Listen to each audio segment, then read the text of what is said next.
What is up? Hey, everybody. I didn't time that just right. One of these days, I'll get an actual graphic made, with a timer on it. I just do the timer because I figure you guys come over, you can see it, and you're like, oh, cool, got a couple minutes. You can go get a drink, whatever, not have to be wondering when I'm going to pop my face on screen. But it's just me, at least for the moment. DJ is catching a last minute screening of The Woman in the Yard, or at least that's what I believe he's doing. And then he's going to pop in here when he's done. So I don't know how late he's going to be, but either way, it's Tuesday, which means it's another Death Rattle Podcast episode 74, I believe. And how are you guys? How is everybody? Let's see. We got Citizen Sleeve. We got Greg Good Clever Cleaver, Bonatella, Ralph. What's up, Ralph? Yo Jimbo Kimbo, Leslie, Prop Dude, Wolfbane, which Prop Dude is finishing up something super sick for me, and he's gonna send it over. And when he does, I will let you guys know where you can get your own copy of it. But it is super sick. He's been sending me pictures for like the last week, and oh my gosh, so cool. And Prop Dude's the same person that sent me the Hellraiser. My brain is farting out, but the Hellraiser cubes. See, we have Heather, Greg, Jordan, Jazzman, Nightingale Widow, Debo, Wolfbane, Jonathan, and that's where I'm going to stop. So how are you guys all doing? Have any of you guys seen The Woman in the Yard? Because I really like to get into spoiler talk on it, but we can't really do that if most of you guys haven't seen it yet. Because it's one of those movies that if someone tells you, some of the spoilers in it, it'll completely ruin the movie for you. But I'll tell you this much: it is a very dark, upsetting,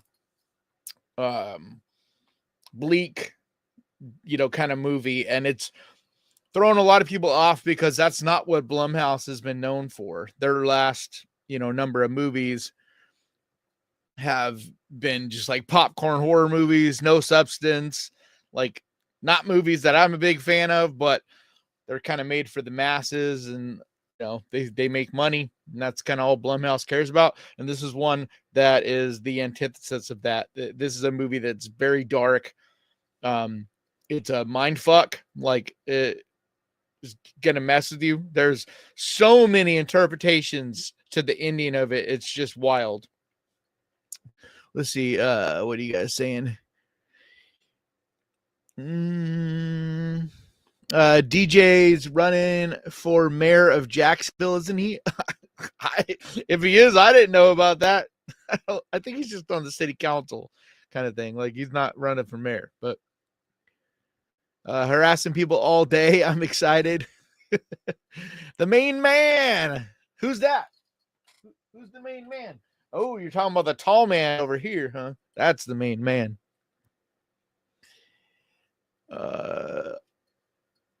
Prop Dude sent you a cube as well? I didn't know that, Leslie. You never sent me a picture of that. That's awesome. Let's see. Only heard bad, unfortunately. Yeah, I mean, it's a very divisive movie. Like, I'll tell you right now, you're going to go see it, and you're either going to probably love it or absolutely hate it. Like, one or the other. There's very few people I've seen that are in the middle. And there's a number of reasons why you may not like the movie. Like, it's not a perfect movie. Like, the execution of it isn't perfect. But that's not why the hate. The hate is more to do with what it has to, like what it is saying, like what the message, so to speak, of the movie is. And a lot of that is up to interpretation, and not everybody has the same interpretation. I'll just put it that way, because I didn't come away with nearly as bleak and somber of a meaning that as a lot of people did. So Ralph says he has not seen it yet. Yeah, I'm surprised that a lot of horror fans that I know that generally go to just about everything haven't seen it yet. But I think it's one, no matter what, you want to be a part of the conversation. Like, even if you dislike it, like if you're a big horror fan, it's one you should go and see. Like, for one, it deserves the support, because, like I said, Blumhouse is finally putting out a movie that isn't just a bunch of garbage and gobbledygook.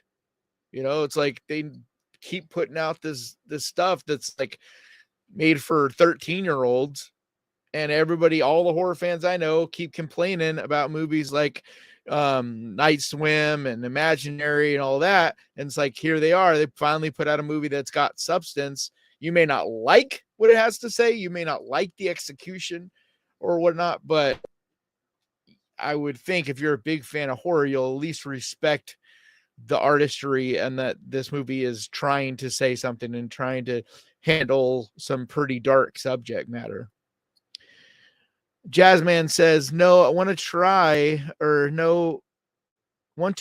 it, but the trailer didn't pull me in. Yeah, I think that's part of the problem. The trailer can't show you more, and that's what's tough about it, because it's once again, where finally Blumhouse doesn't ruin a movie with the trailer, but it's one of those movies that the reason to see it would be just a massive spoiler if you put that stuff in the trailer. And so all you can really show is basically a lady chilling in the yard, and you're like, okay, well, that's not that creepy. Yeah, Citizen Sleeve, I felt the same way about Opus. It's like there's elements that I can kind of see what they're going for, but it's also just a weird movie and tonally kind of a mess. And like, I don't know, man. Opus is a very strange one. I am finishing up a video right now. Well, I should say I'll be finishing it up tomorrow, and my goal is to have it up Friday. And it's my top 10 of the year so far video. And spoiler of that, Opus is not in my top 10 of the year. So, but the number 10 spot on the video was the hardest one for me, because there's a number of movies that were decent that I liked, but didn't blow me away. So there's like a number of those movies that kind of took up that 9 and 10 spot.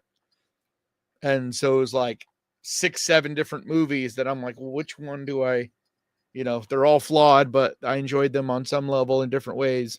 So it's a matter of like, which one do I put in that 10 spot? But I felt happy with my rankings.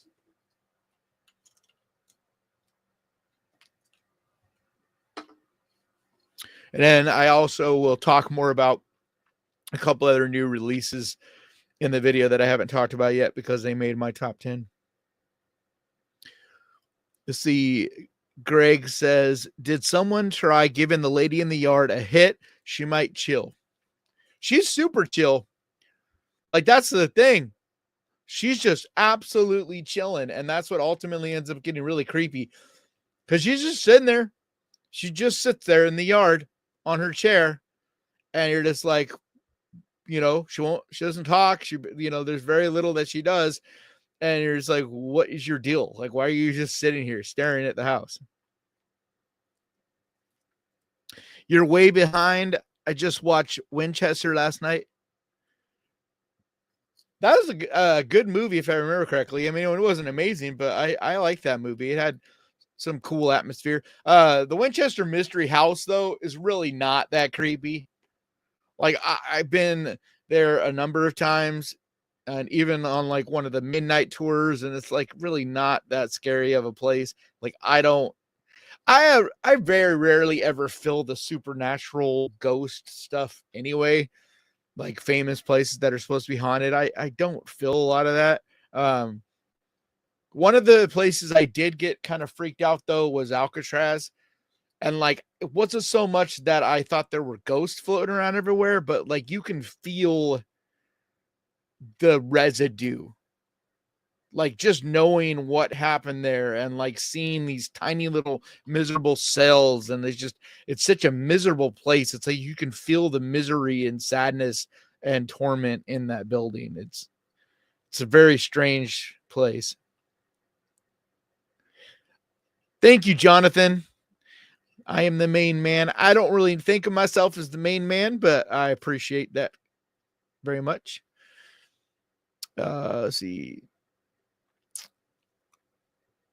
If you guys got a question for me, I get behind on these pretty quick. So if you got a question, make sure you write question in the beginning of it, and I'll try to get to those as much as I can. Let's see.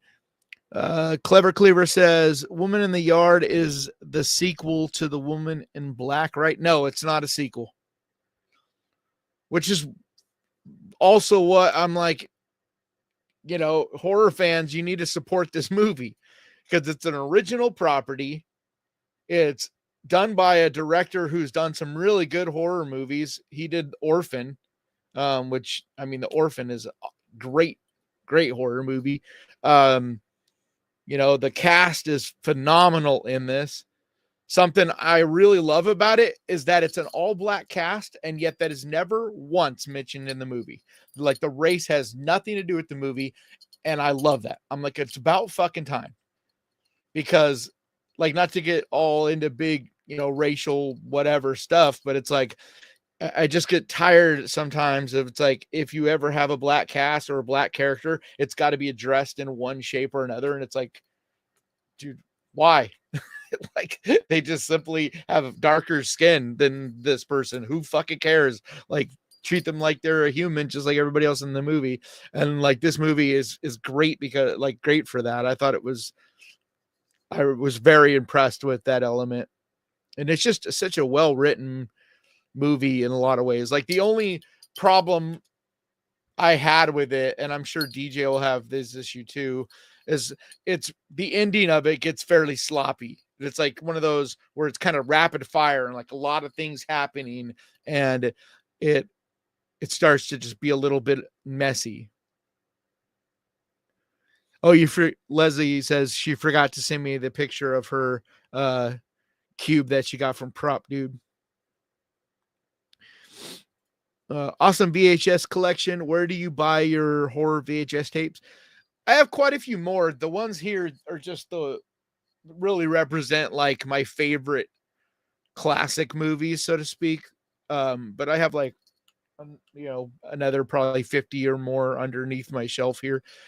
I don't like to buy them online, so I don't like, it's hard. It gets harder and harder to find them now.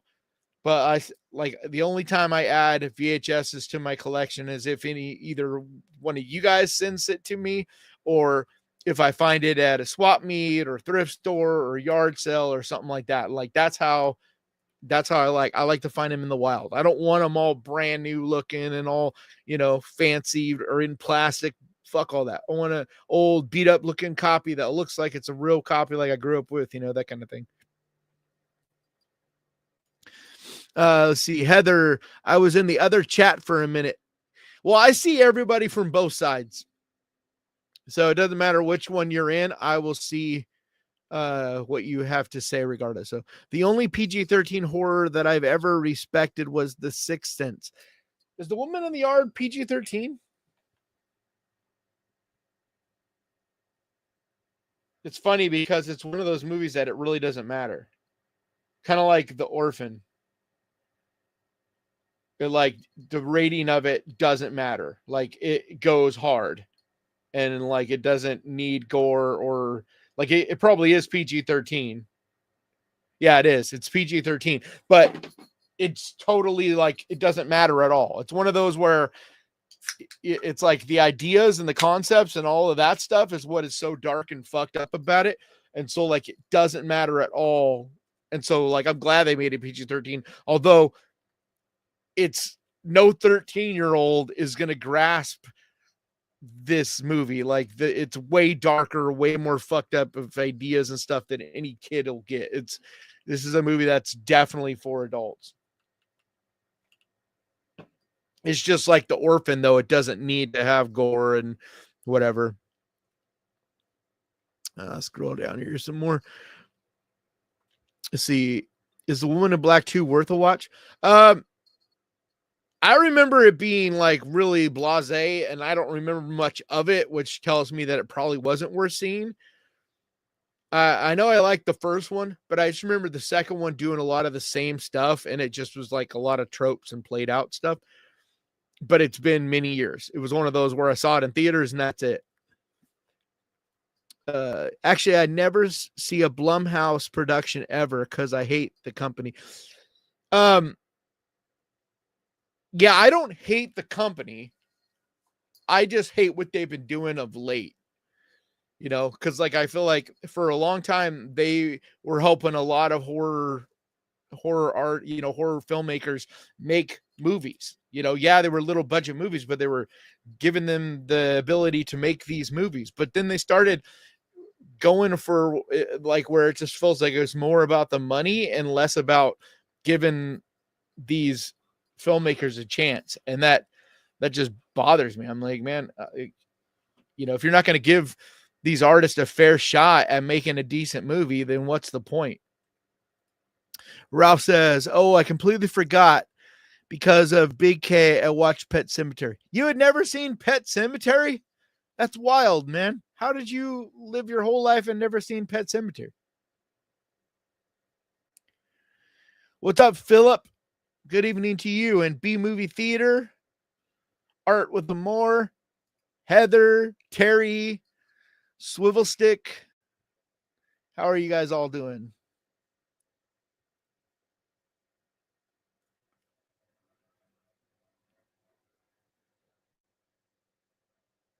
Hey, CJ.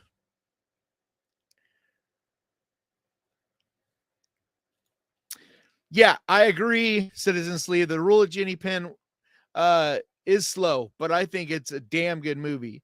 It's one of those that's definitely a slow burn, but it like builds this dread. And once again, it's another movie that's for adults. You know what I mean? Like if you're younger and you like action and all this, like, you know, you just want a jump scare kind of movie, whatever, like that's not the kind of film for you, you know? And that's the same thing with The Woman in the Yard. It's like the Rule of Jenny Penn situation where it's about the concepts. It's about, you know, and like, that's the thing, man. I love all types of horror. Like I love popcorn horror movies. I love, you know,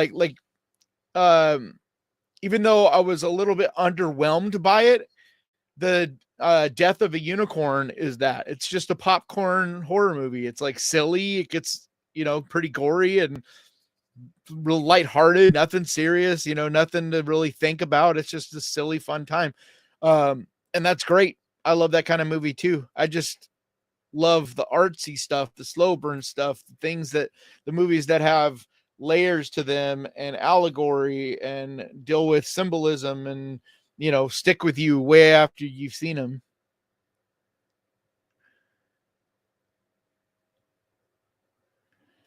Heather, that's actually a misnomer. No one knows exactly how that got started as being like a famous trope that the black person always dies first, but it's actually not true. If you look at classic horror and stuff, there's just not a lot of black people, period, in a lot of horror movies. Like, you know, you could say that there was a token black person. And so like that, you know, that was a true stereotype. But as far as the black person dying first, nobody really knows exactly where that got started from, but it's actually not true. There's been a number of things that have done research on that and shown that like that it's just not a thing. It's become a joke, and it's become a joke as like a trope, you know. That is true. is rare to have an all black horror movie that is not satire comedy or cliche horror movies. Yeah, there's that, but a lot of times too, it's been dealing with racial issues. And I'm all for that stuff. Like Get Out, like I'm not against that. That movie is amazing and it deals with, racial issues and stuff. And like I'm all for all those. It's just like with gay people or anything else. I would much rather see it just being about people and not always. It's like with women, right? Like a lot of women I know are like, man, I want to see women being the bad guy. I want to see women being shitty in movies. And like, it's like, yeah, that's great. Have women be the final girl, have women be the hero, like all that. That's great. But let's also normalize women in movies in general, which means you have bad ones, good ones, fat ones, skinny ones, you name it. It's like they're people.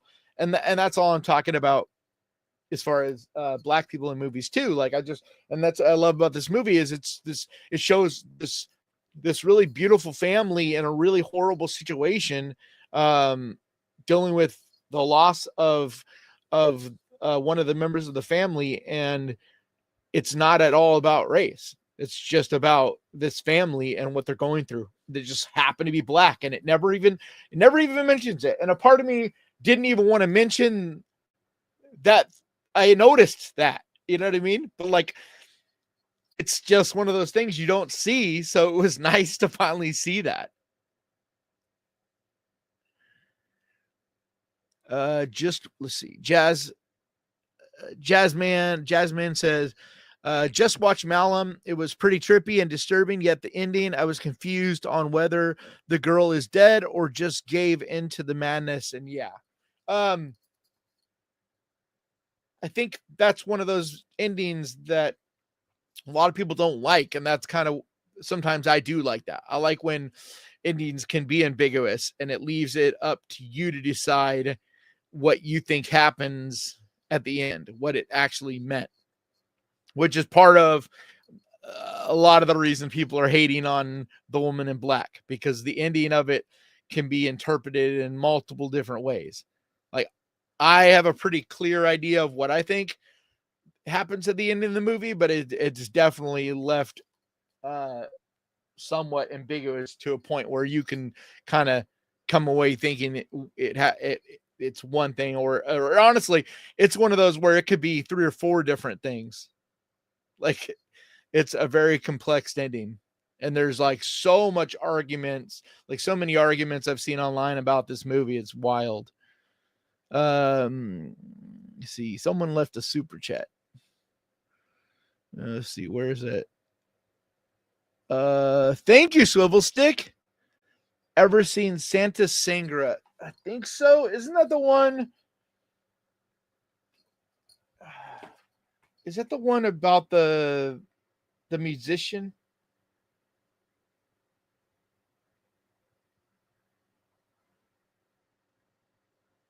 Hold on, I'm trying to look this up. Santa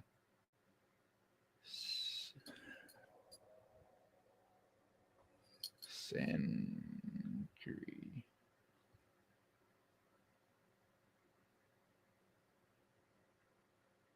Okay, no, I don't think I have seen this movie. Santa Sangri. I'm adding it right now to my queue on Tubi.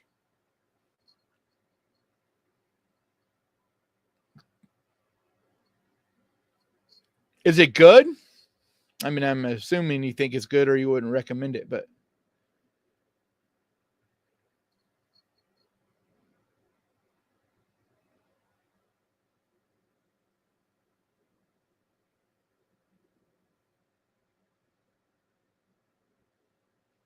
okay, what the hell? It showed that it was on Santa Sangri.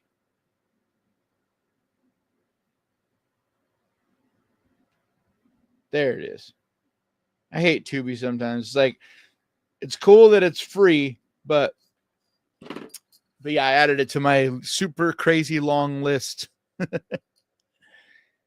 Skinamarink, is a bit of a snooze fest. I do agree. Paul Walker, Texas Ranger. But I think that that's kind of what's cool about it in a way. I mean, it's an experimental movie. Like I've talked about it many times. And it's like, it's kind of meant to put you into this state of, I don't know, like not quite awake, not quite asleep. And that's when the movie is its most effective. But yeah, I I actually dozed off numerous times trying to watch that movie. Like I saw it in a theater and it was like real hard to keep awake.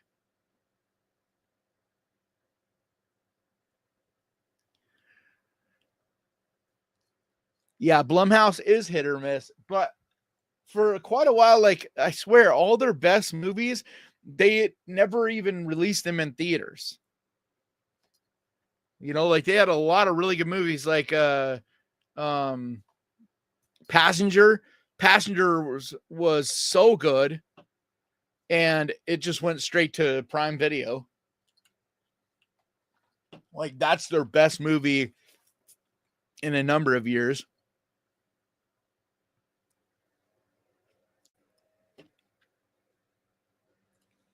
Let's see. Ralph says Opus actually enjoyed it. Not the best, but entertaining. Yeah, it was entertaining. It's just super weird. And so it was one of those where, like, I did put it on a recommendation list, but I honestly can't say, like, it's just such an odd movie. It's hard to like recommend it because it's just such a bizarre movie. It's really hard to recommend it for me because it's hard for me to know who would like it, like who it's meant for.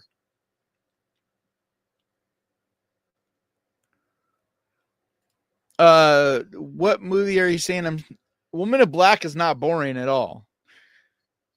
It's just for an adult, man. Like you gotta be, and you gotta be into movies that are deep and are gonna have a lot to say and make you think. If you don't like to think and you just wanted to be entertained, then The Woman in Black is not your jam, probably. And the same with The Rule of Jenny Penn. Like these aren't movies.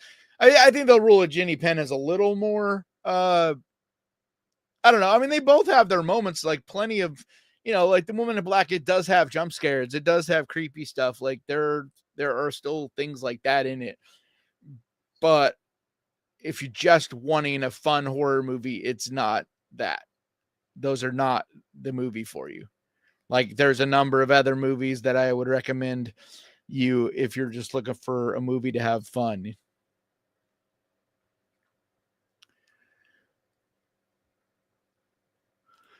Yeah, but see, Art with Amar says Opus looks like another version of Blink Twice. It's not like Blink Twice at all. I've seen a couple people comment that, thinking that it just looks like similar to that. It's not even close. It's like 1,000 miles away from it.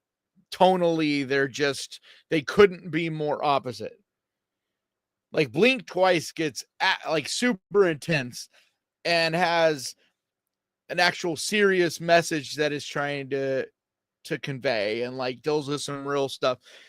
Opus is like it's trying to talk about something, but it's also not, and it's just like kind of making fun of a lot of things and just kind of laughing and being like weird and silly with it. Like that's why it's such a hard movie to recommend or whatever, because it's like such a weird tonally. It's one of the weirdest toned movies I've seen in a super long time. Best movie recommendations ever. I don't know. Are you talking about me, or what would I say is the best movie to recommend? It just depends on the person and what you're looking for, because it's like everybody digs different things. I'm trying to get back to where I was at. Hello, Mr. Wonderful. Yeah, there you go. Conceptual horror. Exactly.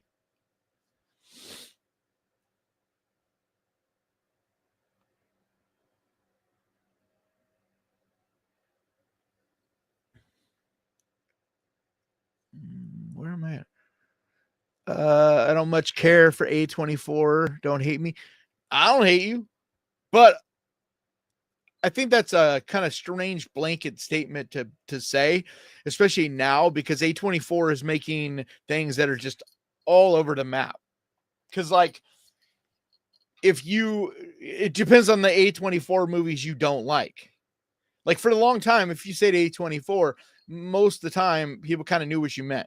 But then they make movies now like Death of a Unicorn or Everything Everywhere All at Once or Civil War, which, there's totally different movies than they've ever made before.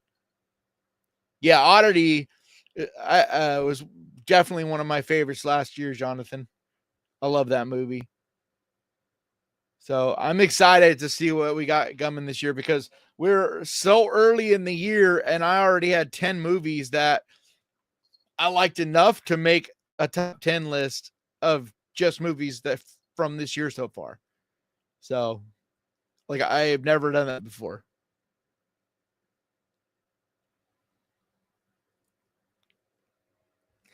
Mr.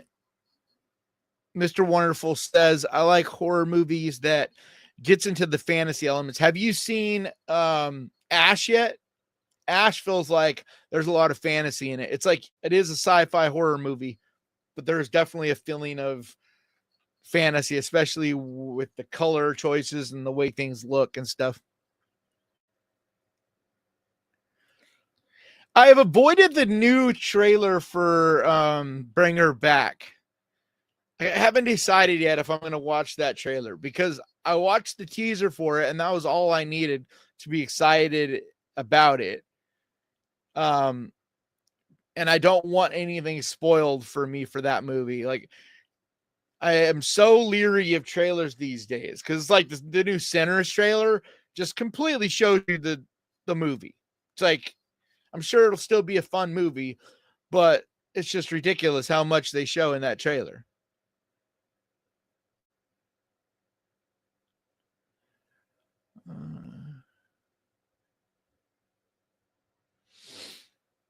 Have you seen Violet? I don't think so. I don't think I've seen that. Violet. Get Out was more a thriller than a horror, but I know they blur the lines on those. Yeah, I'm not someone that gives a fuck about the lines. So it's like I just did a top 10 of the year, and there's like two of them that most people will say are thrillers. But I'm like, man, I don't really care. Like if it has horror elements in it, and like Get Out is intense and scary, and like there's supernatural elements in it, like it to me, it feels like it's in the horror umbrella. It may not be a hardcore horror movie. It may, be fringy a little bit. That's fine. But to me, thriller is thrown around like it's another one that is too wide because you'll call something like Speed, the movie Speed with Keanu Reeves. That's called a thriller. It's called an action thriller. But that feels nothing at all like a movie like Get Out. But they're both called thrillers. So it's like one of those just strange things, man. It's hard to label movies especially when they play around and, it's like Death of a Unicorn. Like it doesn't feel super horror. The final act, it gets more, monster creature feature kind of thing. And feels a little more horror, but for like most of the movie, it feels like a fantasy comedy. And yet it's labeled as a comedy horror movie. Like everybody's calling it, it's promoted it as a comedy horror movie. But yet there's two movies, like I said, that are on my list that most people call thrillers that feel more horror to me than Death of a Unicorn. So it's like such a strange thing. Swivel Stick, I'm gonna ban you in a minute if I see you say anything else about bullshit politics, like any of that nonsense. This is not the place for it. We do not discuss politics here, really. Like, we talk a little bit about it from time to time, but your comments feel like they're getting too much into racial shit and politics stuff, and that is not what I want to see in the comments.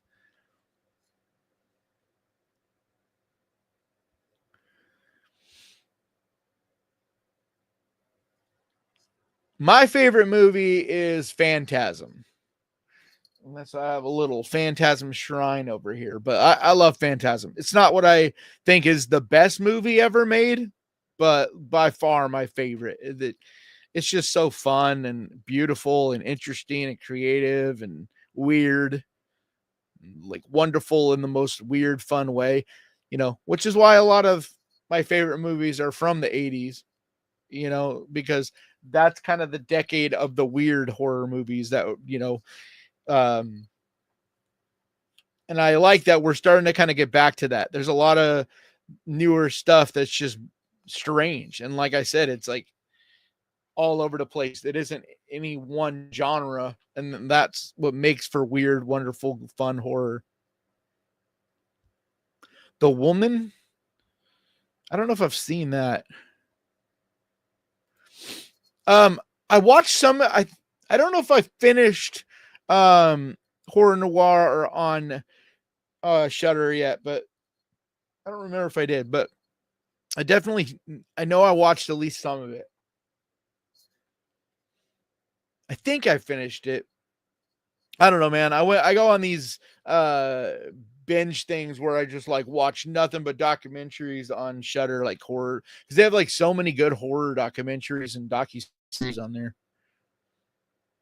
But I'll end up a lot of times binging them all in a row, and then I'll forget some of the ones that I watched, because I know I watched that around the same time that a documentary about found footage came out.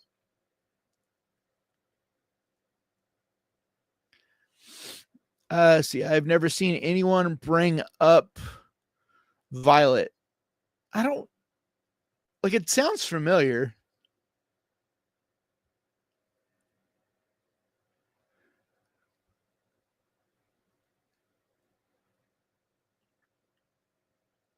Um, what the hell? Shiver me timbers. I'm seeing um that new Mickey Mouse horror movie tonight. Screamboat. I'm seeing Screamboat at like in a couple hours. So it's done by the same producers that do the Terrifier movies, like the movie Stream. Same people that did Stream, I believe, from last. Yeah, same people. So I don't expect it to be amazing, but I'm hoping it'll be gory and fun. So I'll definitely talk about it somewhere. Jim? Man, where are you guys coming with these movies? I haven't even heard of that either. Jim? I don't think Bring Her Back is a Frankenstein theme exactly. Like, what I have seen of the trailer is going to be, it's being kind of ambiguous on exactly what it is about. So, but knowing the Philippou brothers, because they're the same guys that did um oh my god, my brain just totally short-circuited. Damn it. It was like one of the best movies of 2023. It was my second best horror movie.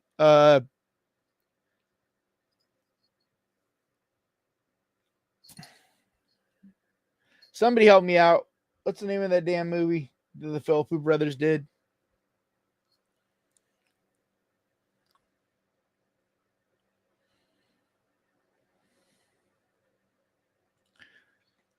Yeah, but if you look up Speed, it'll be under action thriller. Like, all movies have multiple genres.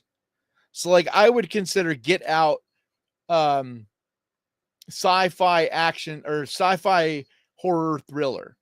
So thriller is its main category, horror would be its second, and sci-fi would be its third. So like its primary genre would be the last one you say. Man, where the hell's DJ? I didn't expect him to be this late. Oh, there he is. Yo! What are the odds of that? Right when I said, where the hell? I literally just said, where the hell's DJ? I didn't expect him to be this late. Like, I literally just finished that sentence. Speak of the devil, and he shall appear. That's how far. Hold on, my headphones need to connect. Okay. Hello. There you are. Hi, everybody. Sorry I'm late. Can you hear me? Are you good? Yeah. Yep. Okay. Hi. Sorry I'm late. Good to see everybody. I don't know what you guys were talking about, but the comment on the screen was "We are gay." So I think it must be a fun conversation. But really, I didn't. Yeah. Even so see I was that. doing my. Oh, there it is. Yeah. We are gay. I was doing my. Yeah. Swivel Stick is being a little my... bit of a pain in the ass. He might need to get blocked. Oh, okay. We'll block him. Ha! Get out of here. No, don't block him yet. So I warned him like a minute ago. So if okay, I was doing my homework for this week. Political or bullshit, he's gone. I was doing my homework for this week, which was watching The Woman in the Yard, because I've been sort of out of commission since Friday. My parents came into town, and so I was hanging out with them and doing stuff, and I haven't done anything. And so you messaged me, and you were like, "You need to see Woman in the Yard," and I was like, "I know," and you were like, "You have to watch it for the show," and I was driving home from Orlando, which is about 2.5 hours, because that's where they flew in and out of. So that's 2.5 hours from where I live. And I was driving home, and the only screening I could find was at 5:30. And so, anyway, what is it? Like so that's where I was, and I rushed home after I got it. So Woman in the Yard is fresh in my mind, so we can talk about it. I know we've been. Yeah, it's only an hour and a half. It's only an hour and a half. So at least it's not a super long movie. And we'll go a little. I'm seeing Steamboat here in like a couple hours. So, oh, good luck. I gotta. Yeah, it's done by the same people that did Stream, and they're the same people that do Terrifier movies. But so I think it's because it's got David Howard Thornton is playing the Mickey Mouse killer, the mouse character. Yeah. So I think it'll be fun. Like at least with their movies, they're not good, but they know they're not good, and they're just silly. And there's like fun cameos in them and stuff. So I think it'll be entertaining. Well, you'll have to tell me how it is, because I have no interest in seeing it. Yeah, I will. Because like I enjoyed Stream last summer, and that was the last one they did. And it's like not by any means not a good movie, but it's still fun. So, but yeah, you understand now why I said you needed to see Woman in Black? Yeah. I mean, I don't know if I needed to see it, but well, just because it's like if we're gonna talk about it, it's like one that we should talk about this week when it's the topic of conversation. Okay. Well, let's get into it. You want to get into it? Yeah, but I don't want to get into any spoiler stuff until towards the end. I don't think and then we can spoiler if we want. There won't be any spoilers. So I won't. No, I'm just saying, like, if we do get into that, I want to make sure we warn everybody, and then at the tail end throw in spoiler talk for posterity more than anything. So that way we can be like, yep, we talked about the movie. Okay, so all right, so Woman in the Yard. You know what? What really impressed me the most was that this wasn't a piece of shit. Yep. and especially being a Blumhouse movie. Just being able to see a Blumhouse movie that's like actually not awful, which this movie was. It was not awful. It was a very solid 7 out of 10, 3 out of 5. I thought I really liked the shadow play that they did. With it's the same filmmaker that did Orphan. Okay. And like he's actually a really talented filmmaker. He's done a lot of movies, man. Once, like what, 1 million years ago? But no, like he does big ass shit all the time. No, I know. I'm saying I'm saying when I saw Orphan, that movie came out. Yeah, he did The Shallows. let's see, he did Orphan, he did House of Wax, he did Black Adam, so that's not a very good one, but that was more of just a mess. James, I don't even know how to say it. It's Jamie. It's Jamie. It's Jamie. That's how you say it. Okay, Jamie. Yeah, Jamie Colette Serra. Born in Barcelona. Okay, I'm looking at him. Oh, but he also did Jungle Cruise not too long ago, which is a fun little movie. So he's just a talented filmmaker and plays in all genres. So that's the only reason I bring it up. It was, like I said, it wasn't bad, and it was decent enough to watch. Like I said, I really like the shadow play that they did with the effects there. The ending could have ruined it. So I'm happy that they didn't go with the ending that stop motion went with, because if they went with that ending, I probably would have trashed this movie. That's why I wanted to get into spoiler, because there's a lot of interpretations on that ending. And I have fun that me and you kind of see it the same way, because a lot of people hated the movie because they think it went the negative direction, and I don't see it as a negative direction. Paul Walker says, "Got to go. Have a good night. Have a good night, chat. Swivel, don't get banned." All right, good night, Paul. Have a good one. Take it easy. So anyway, that's the cast. The cast I thought was great, especially the the acting was very good, and you can get into pretty not muddy waters. You can get into pretty dangerous waters when with child actors. But they did fine. This is where horror, or I think this level of horror should live.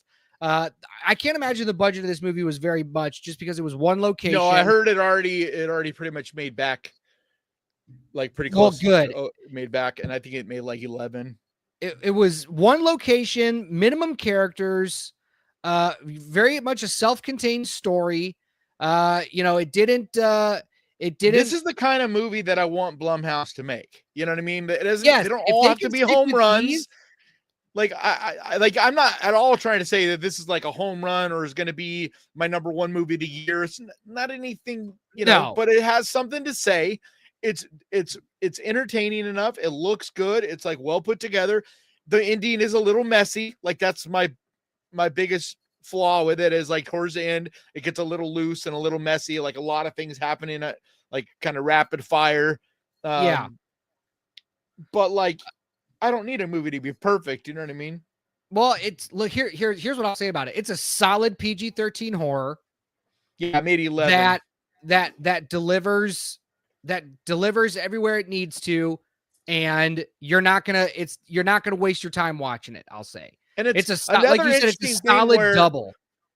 It's one of those movies. Exactly. Yep. Exactly. It's one of those movies where it like doesn't need to be R-rated. Like I was explaining that to the chat earlier. Like, it's wild. It's like one of those where it's nice. Like The Orphan was one of those too, where it's not trying to be a PG-13 movie. It just doesn't need to be R-rated. Like there's nothing in it that needs to, you know what I mean? It doesn't need to have gore. It doesn't need to have a bunch of swearing. Like I didn't watch this movie and think, oh, it's PG-13. Like I didn't even realize until after the fact that it was PG-13, because it just felt like it was what it needed to be. Yeah. But it's one of those things too where it's not, a 13-year-old is not going to like this movie. No. You know what I mean? This is one of those where geared towards adults. Yeah. And like I was trying to say, like, don't shy away because it's PG-13, because it's a very adult movie. It deals with extremely, and like they're like the ending is especially, I'm actually kind of happy that they didn't make it be R-rated because of that, because they go for it. Like they don't hold anything back when she's like on the bed, if you get my point or what I'm getting at. Like they fully go and lean into that. And I'm glad that they didn't force just because of that. You know what I mean? Yeah. That they didn't force it to be R-rated. It was a good movie. It gets a recommend from me, and it gets a recommend from Kanan. So to all of you who say DJ doesn't like just doesn't like anything, blow it out your ass.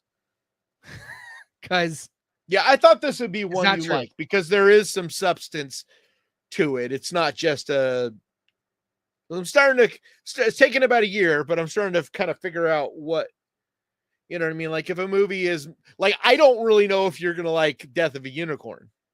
I'm not going to like that movie at all. I already Like know I'm not. I am very mid on it. Yeah, I'm not going to like that movie at all. Like it's stupid. It's like it's a stupid slapstick and like it's a fun enough movie. It's like a popcorn kind of movie, like you turn your brain off kind of thing. But well, hang on, before we talk, hang on, give me 1 second. I want to address something.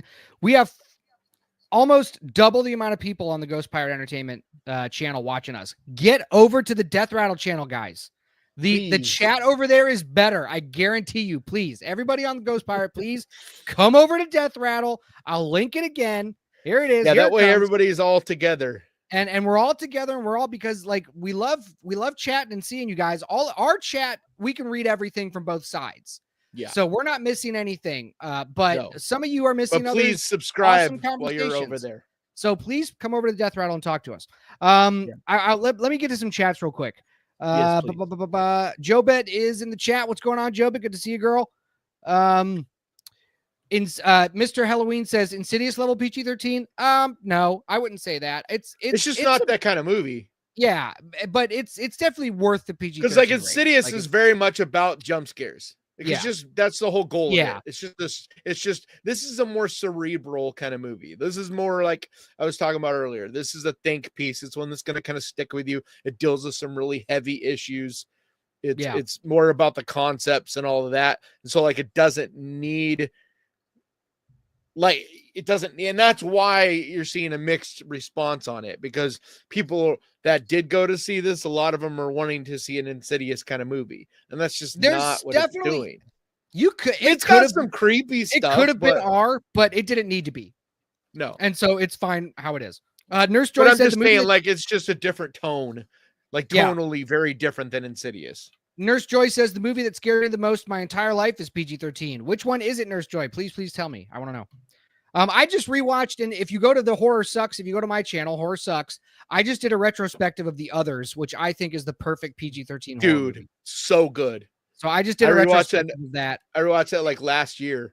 And like, it is so forgotten, man. Like people need to go back and rewatch that. It is so everything good. About that movie is awesome.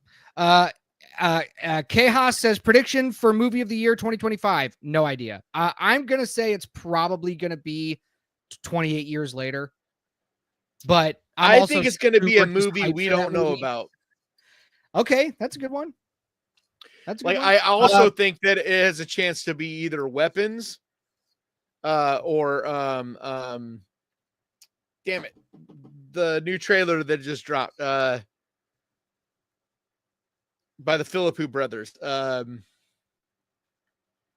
don't think I've seen it. Damn, the name of their new movie. We watched the teaser trailer. The guys that did Talk to Me. Oh, yeah. Their new movie. Bring Her Back. Bring Her Back. I haven't seen the trailer yet. They have a full trailer that just dropped like yesterday or day before. Well, we can watch it. I think Sinners could be good. Not movie of the year. You don't think so? Oh, well, no. I'm not saying it's going to be bad, but I thought we were talking about movie of the year. I'm not. I mean, I don't know. I think Sinners is going to be Abigail. Oh, come on. You think so? Yeah. Ugh, it's going to suck then. I just think it's going to be mostly action, but I don't think it's going to have any real meat on the bone. Like it's not going to have any real substance to it. It's just going to be an action vampire movie. You know what I mean? There's good action vampire movies that still have substance. I don't know. I just like I'm just saying I like the Cajun angle, right? That's what they're going with. Yeah. I like that. I think that's. I just hope they bring some new lore and there's like something unique to it. Because if it's and then what's the other one? The one that has what's her name from Glow and Community, that movie. That's everybody's talking about that. Hang on, I know the chat's saying it, but we're lagging on chat for a second. So just hang on a second, guys. Allison Brie and What movie? Hang on, I'm finding it. Okay. Together. Oh yeah, with that's what I was gonna say. Dave That's Franco. gonna be our movie of the year. That's gonna be our movie of the year. It Because I might know be people that I very much trust that are like, dude, this is like this year's Talk to Me. It's like that fucking nice. Yeah, that I'm hoping for that. All right, let me get through there's these chats supposed real to quick. be extreme body horror in it. I can't But wait. it's Let me get through these chats and like stuff. It's not like it's different than The Substance. Like I guess it's not like that kind of body horror. Like we'll talk about. Let me just get through these. So, let me get through these. We'll talk about it. Ralph's asking nudity. No nudity in Woman in the Yard. No. Unfortunately, but no. yeah, nothing. Nurse Joy says Death of the Unicorn. Like, dude, that part of my problem with Death of the Unicorn is like, dude, it was like, yeah, it was a little gory, but the whole movie, it just felt safe. I'm like, this is A24. Like, why are they playing everything safe? Like, the whole reason to see a movie like that is like, it's going to be silly, but the main thing you want to see is like crazy unicorn gore. And like, there's a couple scenes, but it's like nothing, even like, it's not even on the level of Hard Eyes. Oh, Jesus. Nurse Joy says, Pet Cemetery messed me up after my kid was born. It really hits differently when you're a mom. Yeah, I can see that. Is that PG-13? Pet Cemetery? Yeah, is that was it her that said the scariest PG-13 movie? Wasn't that? I'm looking. Pet Cemetery. That was. I know the remake was R. Yeah, Pet Cemetery. I have no idea. Pet. I think it's R because back then they didn't show a lot, and you can still get R. And like the kid does get smoked. Well, I mean, back then you could show a lot in just a PG movie. It's rated R. No, not then. Not then. Back in the 80s? Before then, because that movie came out before the rating change. Once PG-13 existed, which it no, did I know. I'm talking about what you could get away with in a PG movie back in the 80s. Yes, but by 89, it was already PG-13 already existed because PG-13 was created because of Indiana Jones. B movie asks, is Woman in the Yard elevated art house horror? No, but it's a good story. It lives in that world. But it's definitely not schlocky. Yeah. Or funny. I mean, it's a very serious toned movie. Like, it's super, and like, especially the final act, it gets very dark. Wolfbane asks, how do you know you won't like Death of a Unicorn? The delightful Jenna Ortega is in it. I just know. Yeah. I've seen it, and I would be surprised if you liked it. Jimbo, I'm even fucking mid on it because it's like they did. And point if of a movie like that, it's just like you're gonna push, because it's like it's Everything Everywhere All at Once, right? The same producers that did Everything Everywhere All at Once, and so that's like the big promotion. But it's like that movie pushed the boundaries, of comedy, of like everything. This movie doesn't push any creative boundaries. Yeah, Citizen. And the unicorns look like shit. Especially towards the end when you see them out in the sunlight, you're just like, oh my God, dude, they look like crap. Because they're all CGI. There's no practical effects in it. It sucks. Citizen Sleeve says, just stream on one channel or to carry on being split. Not trying to be a dick, but those will continue. We know. We have plans on just streaming on the Death Rattle podcast pretty soon. We do have plans on that. But we still gain a considerable amount from Ghost Pirate. Yeah. We are leeching off of the Ghost Pirate. So how about we just do our thing and you don't tell us what we should do? No, but he's right. Because I've kind of been doing this for a minute. Kind of know what we're doing. Nurse Joy says, embarrassing, but it was the American remake of The Ring. Why is that embarrassing? That movie's terrifying. Dude, The Ring is awesome. Movie. Yep, The Ring is awesome. And I agree. It was one of the scariest. Like, it might be the scariest PG-13 movie. It might be. Even still. Because I think it's scarier than The Conjuring 2, which would be another one. Oh, Insidious. God, yeah. And Insidious. Like, Insidious is, another one that's talked about. Yeah. The Ring is scarier than both of those movies. The Ring was... Sinister is the other one, right? That's considered like... The Ring was like a cultural hit. Like all of the old school memes, and commercials and jokes and reusage of her crawling out of that TV was everywhere. And that was such a great effect too. Like it still is, like people still meme on that, like in the good way. They don't, it's not jokes. Well, and it's one of the only American adaptations of a movie that rivals the original. Like I think it's better. Yeah, I think it's better. And most people think it's better, and that's a rarity because most of the time it's like a situation like Wreck and what's the American remake of Wreck? It's not The Grudge. Is it The Grudge? No, Wreck. I don't know. I can't remember. Quarantine. Okay, yeah. It's kind of like that situation where Quarantine's decent, it's good, but it's not as good as Wreck. But yeah, I do think 28 Days Later is going to be the best movie as far as the big movies.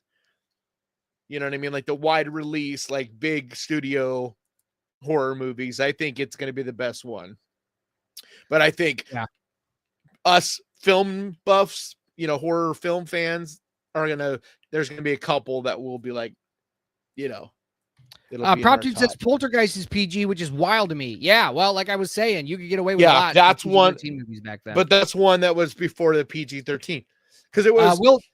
It's Indiana Jones Temple of Doom that forced them to make PG-13. Yeah. Will Jones says The Ring. Will Jones says The Ring, The Grudge, and Dark Water should never have been adapted by Western Studios. Sorry, not sorry. Well, disagree because The Ring and The Grudge are two great movies. Whether you thought I don't think The Grudge is great. On a rewatch, The Grudge is just kind of But The Ring still fucking holds up. Like The Ring is still damn The Ring good. is better than The Grudge, but I still really enjoyed The Grudge. I'm not saying that I don't, but The Grudge it just feels, I don't know, it just feels like The Ring is the same thing, but just much more substance to it and feels just more intense. And like, there's a lot more of a story to The Ring. The Grudge just feels like, I don't know. Heather says, dude, my cousins prank called me after we watched The Ring with them. Freaked me out. A lot of people used to do that. That's great. A lot of people did that. And like the coolest marketing still that I've ever seen was back then.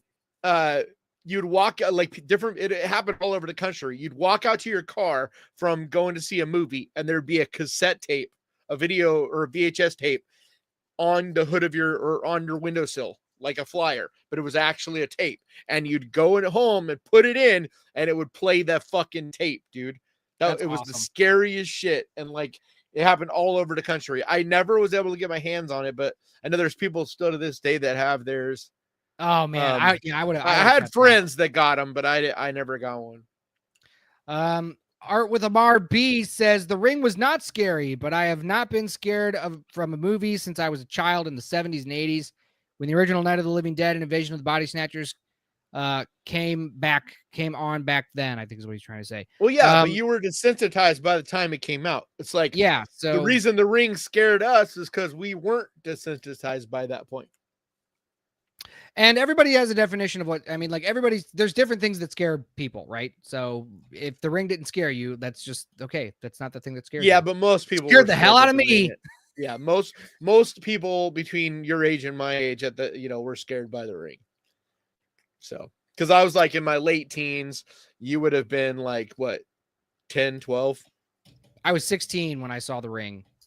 But I also did you see it in theaters? No. Oh, I saw it later. Okay. Yeah.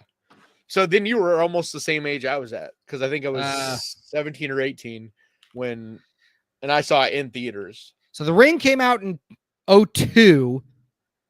How old was I? That late? Okay, I was already in my 20s then. Still scared the shit out of me.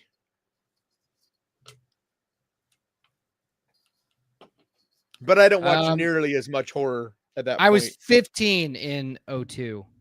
So I must have saw this. Yeah, so I must have saw it a year after it came out. So that's not bad. When it first came out on VHS, probably. Yeah. Good old Blockbuster.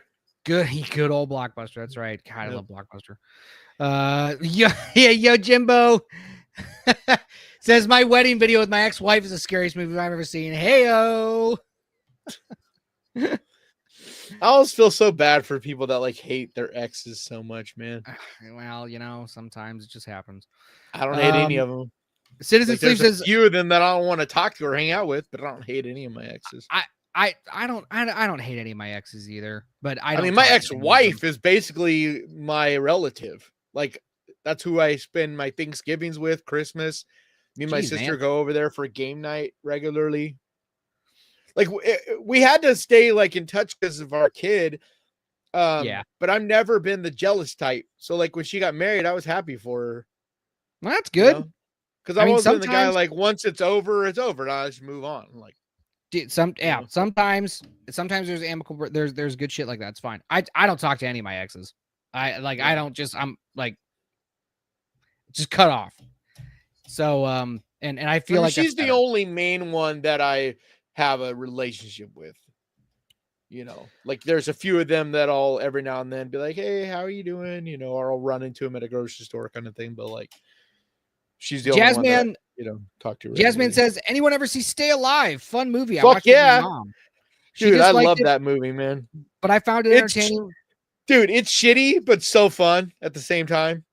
I don't think I've seen it. Let me look it up. It's the one about the video game where they go inside of they find out that their characters, if you die in the game, you die in real life. Like that was the catchphrase. Oh yeah. So fucking fun. I have not seen this. It's PG-13. It's like shitty, but it's super fun. Yeah, and it got away with like some pretty high levels of shit, but because it was in the video game, like they could show gore and stuff, but it was in the video game, so it was like animation kind of thing. So is that they would go and behead someone or whatever, and you would see it in the game. It was a really ingenious way to do a PG-13 movie. I gotta see this. I have not seen this. I gotta watch it. Yeah, I love that movie, but it is a bad, like it isn't a very good movie. It's one of those it's kind of like House of Wax. It's another one of those from that era where you watch it and you're like, it's not a good movie, but I still love this movie. Stan says, I was locked up when I saw The Ring. They would only show PG-13. It freaked me out, and I grew up in the 70s watching a lot of horror. Wow, okay, Stan. Dude, they showed you The Ring in prison? That's cool. Happy you're out. I don't even know they showed... you learned your lesson. Yeah, I didn't even know they would show that to that level. Leslie says, my exes become stalkers. Yeah, she ain't lying, man. Oh, Leslie. The Faces of Death horror series is another one that was kind of messed up. Well, yeah, because that's another one that's supposed to come out this year. That's supposed to be really good too. Is the Faces of Death remake? Yeah, I never was a fan of that. I don't like. Oh yeah, rest in peace, Val Kilmer. Oh yeah. Oh, should we have a little thing about Val Kilmer? Yeah, yesterday, man.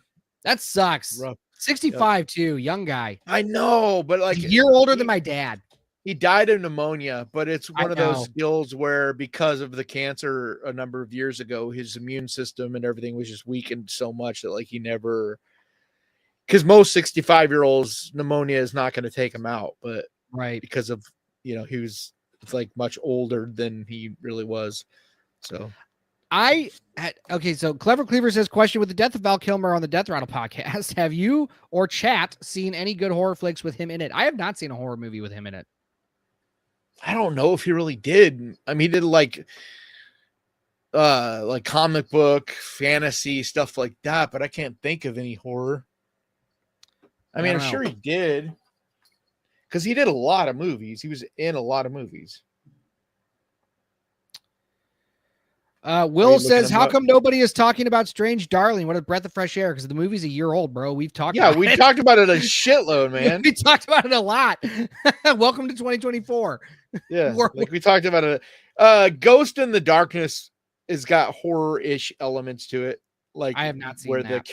the killer lion. It's like based on a true story. I have not seen it. Nurse Joy says she's pretty, but not really a babe to me. Yeah, the Island of Dr. Moreau. Oh yeah, oh god, that movie. It's like one of the most famous, like, horrible sets and like filming of a movie ever. Like they made a whole documentary about how bad the filming of that movie was. Shell Dust says, I'm probably older than anyone on here, and I've watched horror since I was 6. The Ring was scary. Oh, he was in Twixt. I haven't seen Twixt. I don't think I've seen a lot of Val Kilmer movies. Dude, Twixt is actually pretty cool. A horror movie from like a couple years ago. Francis Ford Coppola. It's like his last movie that I think was actually decent, although it was kind of hated on. But wasn't who was in that? Wasn't it what actor played Dr. Moreau? Oh, Val Kilmer was in Thaw. That's a horror movie. I haven't seen it, but I also haven't seen it. Val Kilmer was in Dr. Moreau. We are seeing. Lots of RIPs in the chat. Oh, he was also in The Super, where they had to replace his voice. Yeah, I haven't seen it. I've heard that's actually pretty good. I haven't seen it though. B Movie Theater says I've been debating on if I was going to go see The Woman in the Yard at the theater, but after this podcast, I'm going this weekend. Hell yeah, dude! I think you'll enjoy it. Yeah, it's just one of those. Don't go in with expectations and anything like that. But yeah, Marlon Brando was what made a big part of what made that movie. That's right, Marlon Brando. Such a fucking mess. Shell Dust is ready for They Follow and Bring Her Back. Yes, ready for both of those. They Follow is not going to be this year. Right. Like I believe it's supposed to be some point next year. But yeah, Bring Her Back is definitely this year. It has a date. So I've been talking all day and getting my plans together. I'm gonna do my damnedest to go to a film festival. I'm spaced on the name of damn it. I've been talking to Sean Chandler all day about it. Name drop. All right, while you're looking for that, I'm drop, who helped me, who's helping me figure it out. Love Lost Boys. Marlon Brando was in Moreau. Yes. Sage says, oh, and he was in The Traveler, but never saw it. Maybe I'll watch it tonight. Oh yeah, that's right. The Traveler as well. But I don't know how horror The Traveler is. John Connor says, I highly recommend watching the Richard Stanley documentary, Island of Lost Souls. Both fantastic Kilmer and Marlon Brando was Dr. Moreau. Oh, okay. He's in American Mary? Mega Mare says American Mary. What? He wasn't in that. By the I don't remember him in it. No. I mean, I watched a lot of movies, but I don't remember him in that movie. I love that movie, though. Heather's asking, what about The Drop? No, that movie looks like shit. Yeah. I think it'll be that movie's going to drop in the box office. I think it's going to be an okay thriller, but I think we've already seen basically the movie in the trailer. I don't think it's going to have anything. Trying to make the phone vibrate sound scary is kind of cringe. Yeah. Like, it's just like, this is not working, guys. Like, none of this is hitting.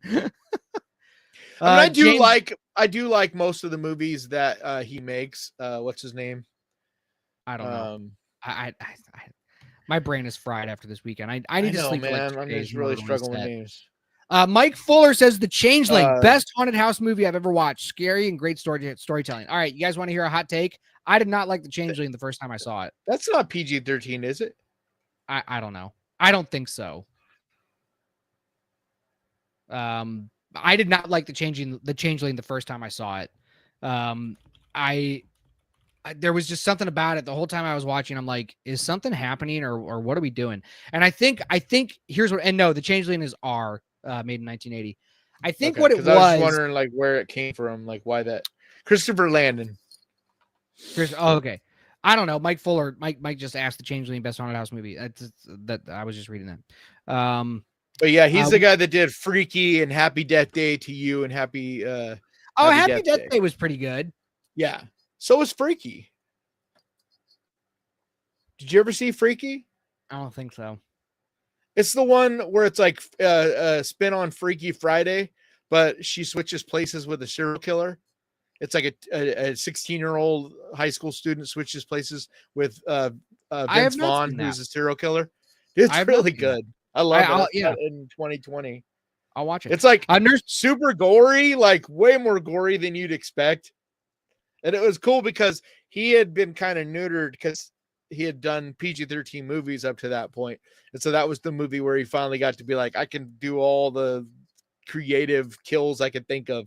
And like the opening of Freaky is like straight up a Scream. Like there's a lot of nods to Scream and Friday the 13th and stuff. It's pretty awesome.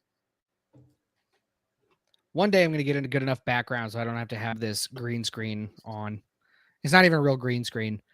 Seja says my all-time favorite movie Val was in was Willow. Yeah, I forgot he was in Willow.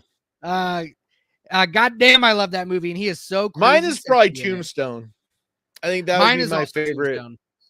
Yeah. I mean, like, dude, his what's the name of this character he plays? Not Wyatt Earp, but I forget.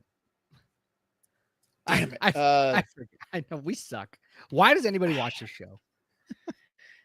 Anyway, that character is like phenomenal in that movie. James says, wow, crazy sexy. No one said that about me. Well, James, go look like Val Kilmer in Willow, and then somebody will. Simple as. Val Kilmer was one of those, like, in his peak. It's like there's just few guys that can look that good. Like when he was Iceman, and like he just was a gorgeous guy. Yeah, he's a good looking dude. Was. Yeah. Mad Mardigan. I don't know what that's in reference to. Hot Shots will never not be hilarious. Yeah, Hot Shots. I forgot about that movie. That movie is fucking funny. I liked Hot Shots Part 2. I should watch that again. That's and I had the biggest crush on that on the actress in that movie. Oh yeah, what's her name? His love interest, Charlie Sheen's love interest. I forget her name, but like she in that era, she was so hot. Okay. Nurse Joy says Val Kilmer was super hot, so was Swayze. Yeah, they all were. Yep. Dude, Patrick Swayze, like in his era, was as gorgeous as a lot of women. You know what I mean? Like in that era when he did the whole dancing on with Farley. Dirty Dancing? No. When he did the strip tease, the Chippendale strip tease with Farley on Saturday Night Live. Oh, right. Yes. Yeah. Like, dude, I fucking love that. I'll forever love him. Yeah. I'll forever love him just from that fucking skit alone. It's so funny. That's still one of the best skits that SNL has ever done. Yep. And only Chris Farley ever. Yeah. Oh my God. But Swayze, funny. He was crucial to that skit too. It's like Farley is what you remember, absolutely. But but the way he was like, oh man, you deserved it, you know. Yeah. But you're just so fat. Yeah. Like you got all the moves, but you're just so fat. I'm dropping stuff. Okay. Well, so what else do you want to talk about? Yeah, that was definitely my favorite era of Saturday Night Live, without question.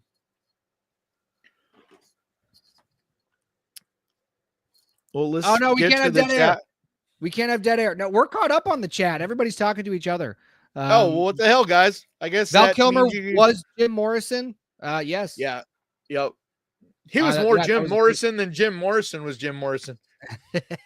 Seriously, it's one of those weird things. Like if you go and you watch, like if you've seen that movie with Val Kilmer and then you go watch the live footage of it, you're like, man, Val Kilmer was more like cooler at that than even Jim Morrison was. You know what I mean? Like we got to watch the live footage of Jim Morrison. We do what? If you want to, well, I don't know how breaking it is, but it was posted on Bloody Disgusting 4 hours ago. The Carrie casting as well. So this one, New Line hopes to make another Nightmare on Elm Street movie. Oh, this isn't complicated. This is okay. Breaking? I mean, it was today, but I heard it this morning. Oh, it's a bullshit. Like it's not any breaking news. It's literally I just read. Yeah, sorry, I just read it. They're in the same. Sorry, false alarm. they're in the same boat as Friday the 13th. Basically, there's legal crap, and they're trying to make something like unfortunately, it's not any real news. It's just that they're trying to make something. But no, the casting for Carrie by what's her name? She was in she was the daughter in Hereditary. Oh, yeah, I don't remember her name. You know what though? I just read this. I think Until Dawn is going to be a sleeper. I think it's one of those where I will like it and I'll enjoy it and be like, that was a fun horror movie, and yet a lot of people are going to hate it because it's not accurate to the game. I think it's one of those. Yeah, just from the trailer, like all the fanboys of the game have already said like it's not, it's changing quite a bit of stuff from the game. I haven't played it. A lot of people say, and that's what I'm saying. I think people like me and you that haven't played the game are going to probably like the movie. Here's the thing. Then the people that play the game will be like, this isn't accurate. Well, I want to play the game, but David F. Sandberg is a good director. Yep. And I think he could do well with this. Yep. And the trailers make me want to see it. I think it'll be a sleeper. They already changed. I guess they already changed some stuff, and so people are pissed off at the changes because like they changed like basically the rules of like, I don't know. I forget because I haven't played the game. I don't know either. It's one of those things. It's like books. People that are fans of books never end up liking the movies. They always say, "Oh, the book was better." And it's like that's what I always tell people. Sometimes. I always tell people watch the movie first, then read the book. You know what I mean? Never the other way around, because you're always going to be disappointed. It's so rare that you're not disappointed, because people always picture characters differently. Like there's, you make up in your head what somebody looks like. Like that's what I'm saying. So long as you keep the spirit of the source material, so long as you stay true to the spirit of the source material, you're going to win over fans. Yeah, there's going to be people there's people that talk shit about Lord of the Rings, and they're retarded, but like they exist because they didn't, because of one reason or the other. It was Glorfindel that rescued Frodo from the stab at Weathertop, not Arwen. So the movie sucks. They didn't have Tom Bombadil, so the movie sucks. Like, shut the fuck up. Like, that's the movies are great. That's the nitpicky people. But I mean, just even like the average people a lot of times don't like the Lord of the Rings is one of the few situations where even people that are fans of the book still love the movies, because the movies got it about as good as you can. I'm those people. Well, it stuck. Yeah. It stuck to the spirit of the books. Exactly. And even the changes that they did make for better storytelling on screen, which is different than storytelling in a book. Sorry to breaking news, folks. I know. And that's why I tell people, I'm like, you're never, you can't expect a movie to be exactly like a book, because you have to change stuff to make it work. But all of those changes were still within the spirit of Tolkien and told the story properly. And you got all of the right beats. You got everything. They did it perfect. Philippa Boyens and Fran Walsh, female writers. Back in the late 90s, everybody that's complaining about female writers wrote probably one of the best written scripts in film. So, anyway, I always like to drop that because people think that Peter Jackson wrote Lord of the Rings, and it's like, no. I mean, he had a hand in it, but it was primarily Peter Jackson. Fran Walsh and Boyens. Peter Jackson gets the majority of the love for it because he was involved in everything. He wasn't your average director. I'm not taking anything away from Peter Jackson. The special effects. He was involved in, like, his hands were in everything. Like, absolutely. His team is who invented basically the special effects to be able to make that movie. Yeah.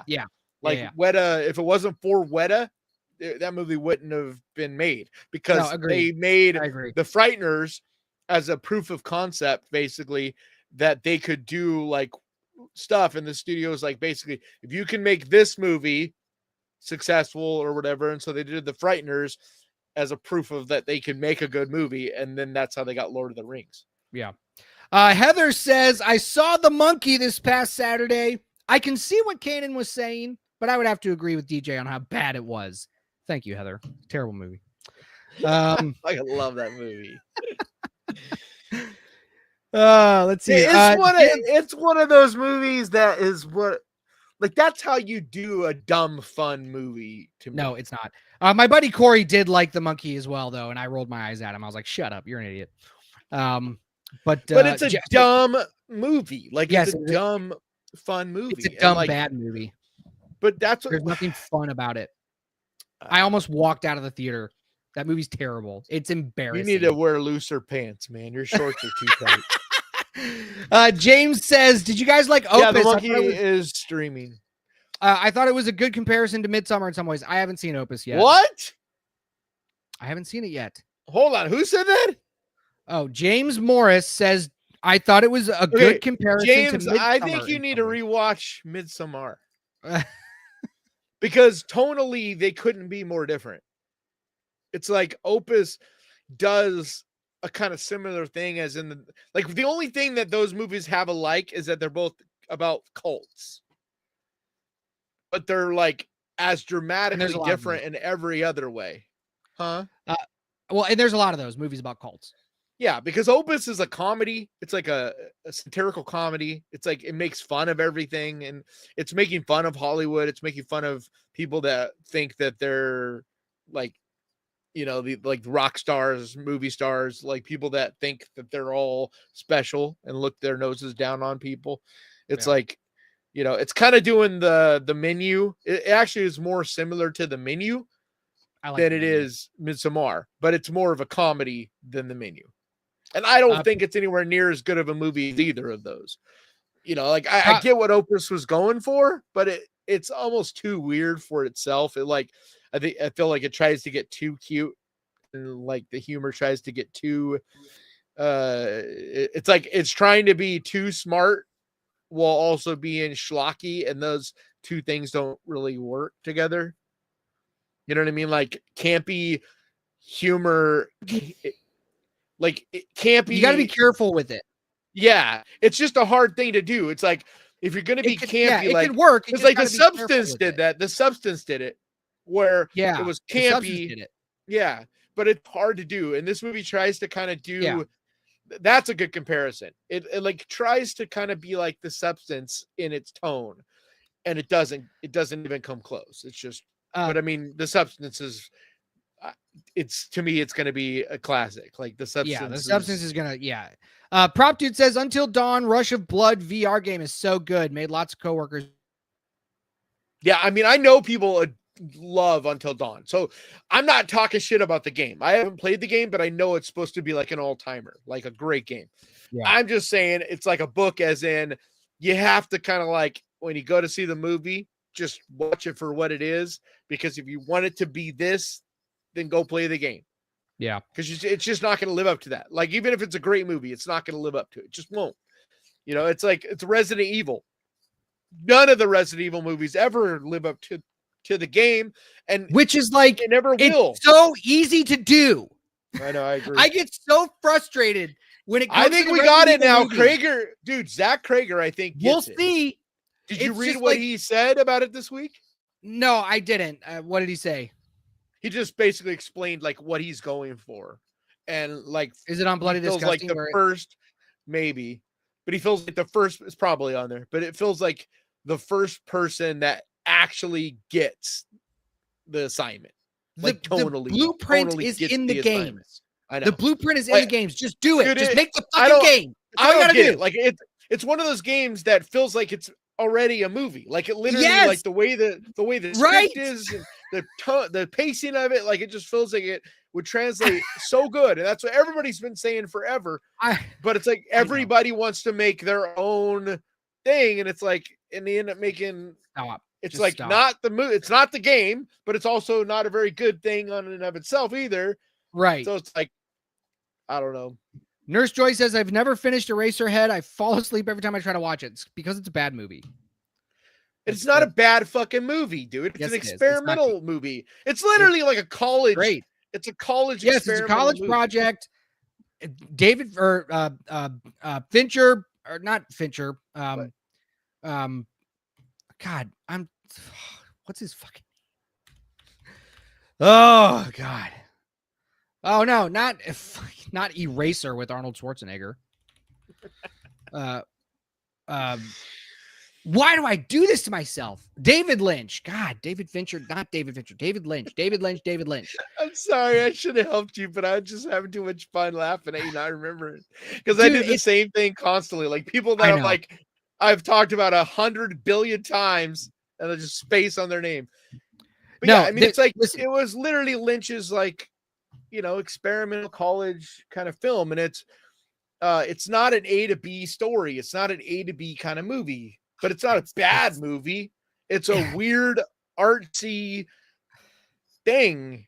I think it's one of those weird things where it's almost not a movie. It's kind of like that's a good. I would agree with that. But it's kind of like it fits more into the category of like those art films that you see at galleries where they're like just an art piece, not an actual real like a movie. You like David Dolly's? Lynch. Like, have you ever seen Dolly's movie where they cut the cow's eye and all that? No. It's like that. It's an experimental thing. It's not. It's a film, but it's not really like a movie. David Lynch movies are like that. Those are the movies that I will just happily say they're not for me. But if you're gonna ask me my opinion on it, I'll give it to you if I've seen it. Mulholland Drive, but he's got Lynch movie. Yeah, he's got. I was gonna say like Eraserhead. I love the look and the feel and the things that he's going for in Eraserhead, but it's not like a entertaining movie. It's not like an enjoyable movie, like you know what I mean? It's like a different category. Whereas like Mulholland Drive is a fucking really cool movie. The same with I just rewatched it for the first time since it came out. Damn, I just rewatched a bunch of his. Not Blue Velvet. What's the other one? Like more mainstream, more modern. Twin Peaks, Inland Empire.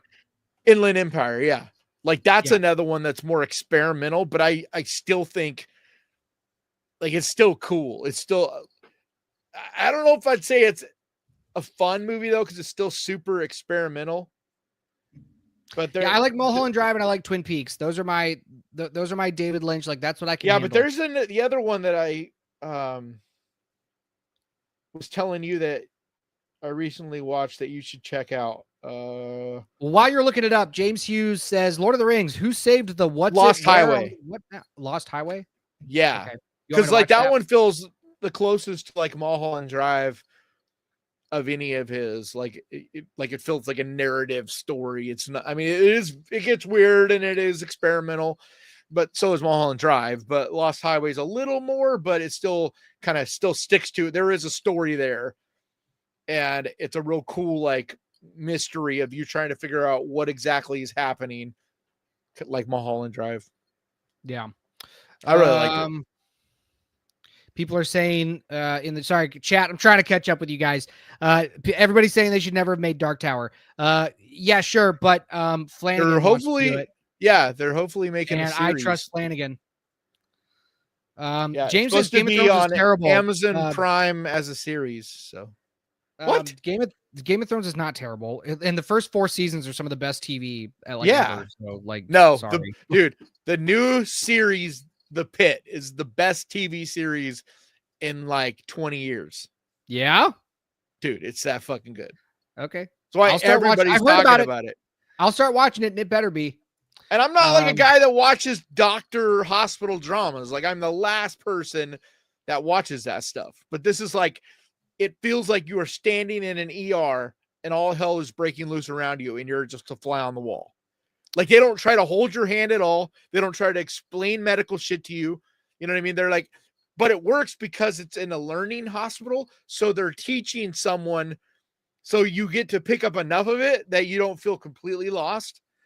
But they're not like slowing down for you. It's like that's kind of how House was. I really enjoyed that about House. But picture House, but like way more real, way more graphic, like okay, totally gritty. None of the soap opera-y element to it. Like, I'll watch it. So good. And the characters are the best written characters I've seen. Like, I don't even know how long. Like, they're so well written. Like, I you're would going say to watch really The Penguin. appreciate the writing on it. I know. I still need to watch Penguin. Maybe that's what I'll start. Yeah, dude, watch The Penguin. Watch it. Because I've been trying to have a series that I'm watching to kind of like cleanse my palate of horror stuff. Like something that's not horror related. So I think the Penguin. The Penguin. I need to watch Daredevil too. I want to answer this question because I think it's important. Wolfbane says, question, can I become an efficient director through books and online? I can't afford school. Yes. You absolutely can. And that's where most of the great directors, they got their education being on set and making movies. That's the best way. It's like artist. It's the same thing with artist. Like, dude, there's so many people that go to fucking school, get out of school with this fat ass degree, and everybody goes, you just got yourself in debt forever, and you are no further along than me. Yeah. Because it just doesn't work that way. Like being an apprentice, being like on the job, like those are anything to do with the arts of any kind. It's just like with YouTube.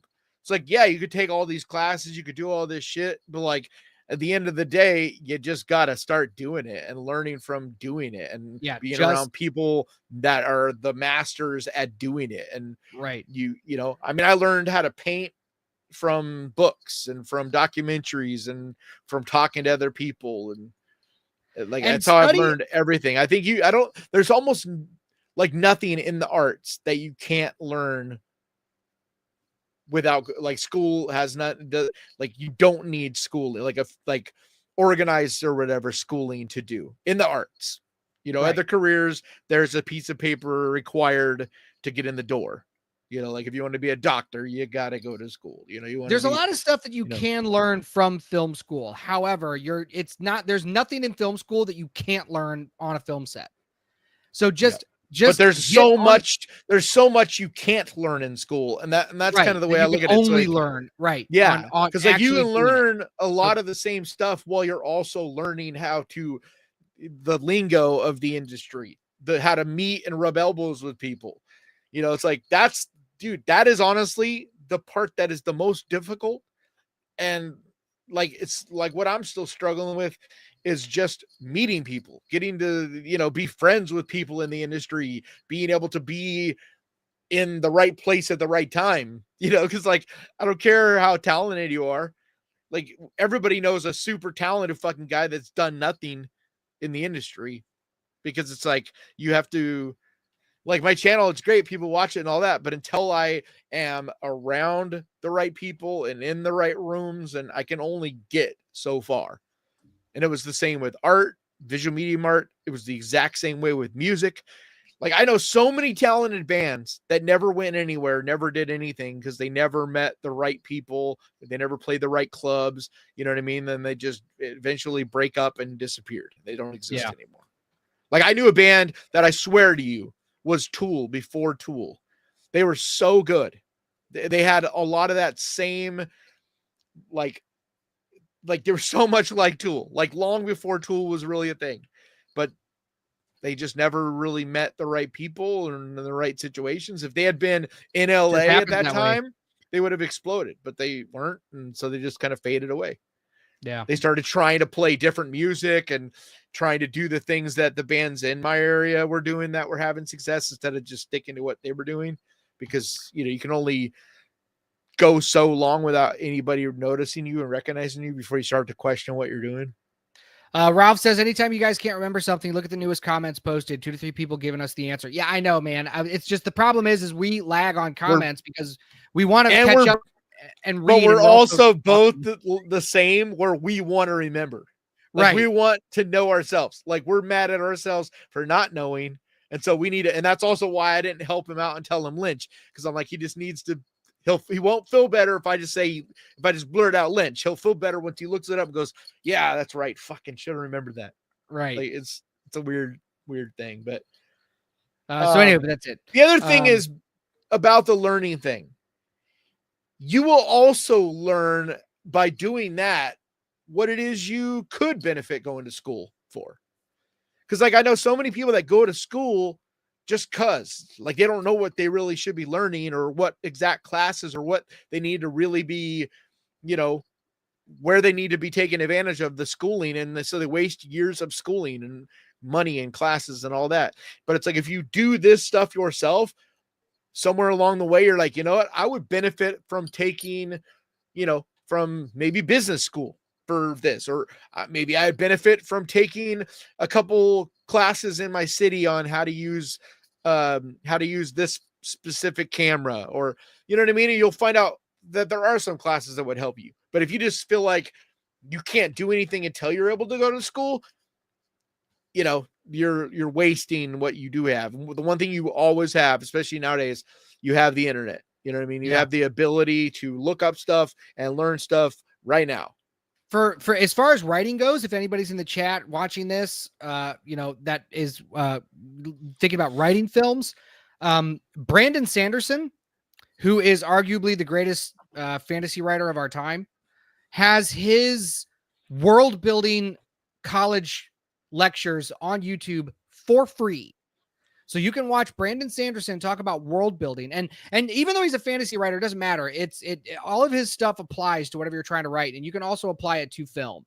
But his lectures series is for free on YouTube.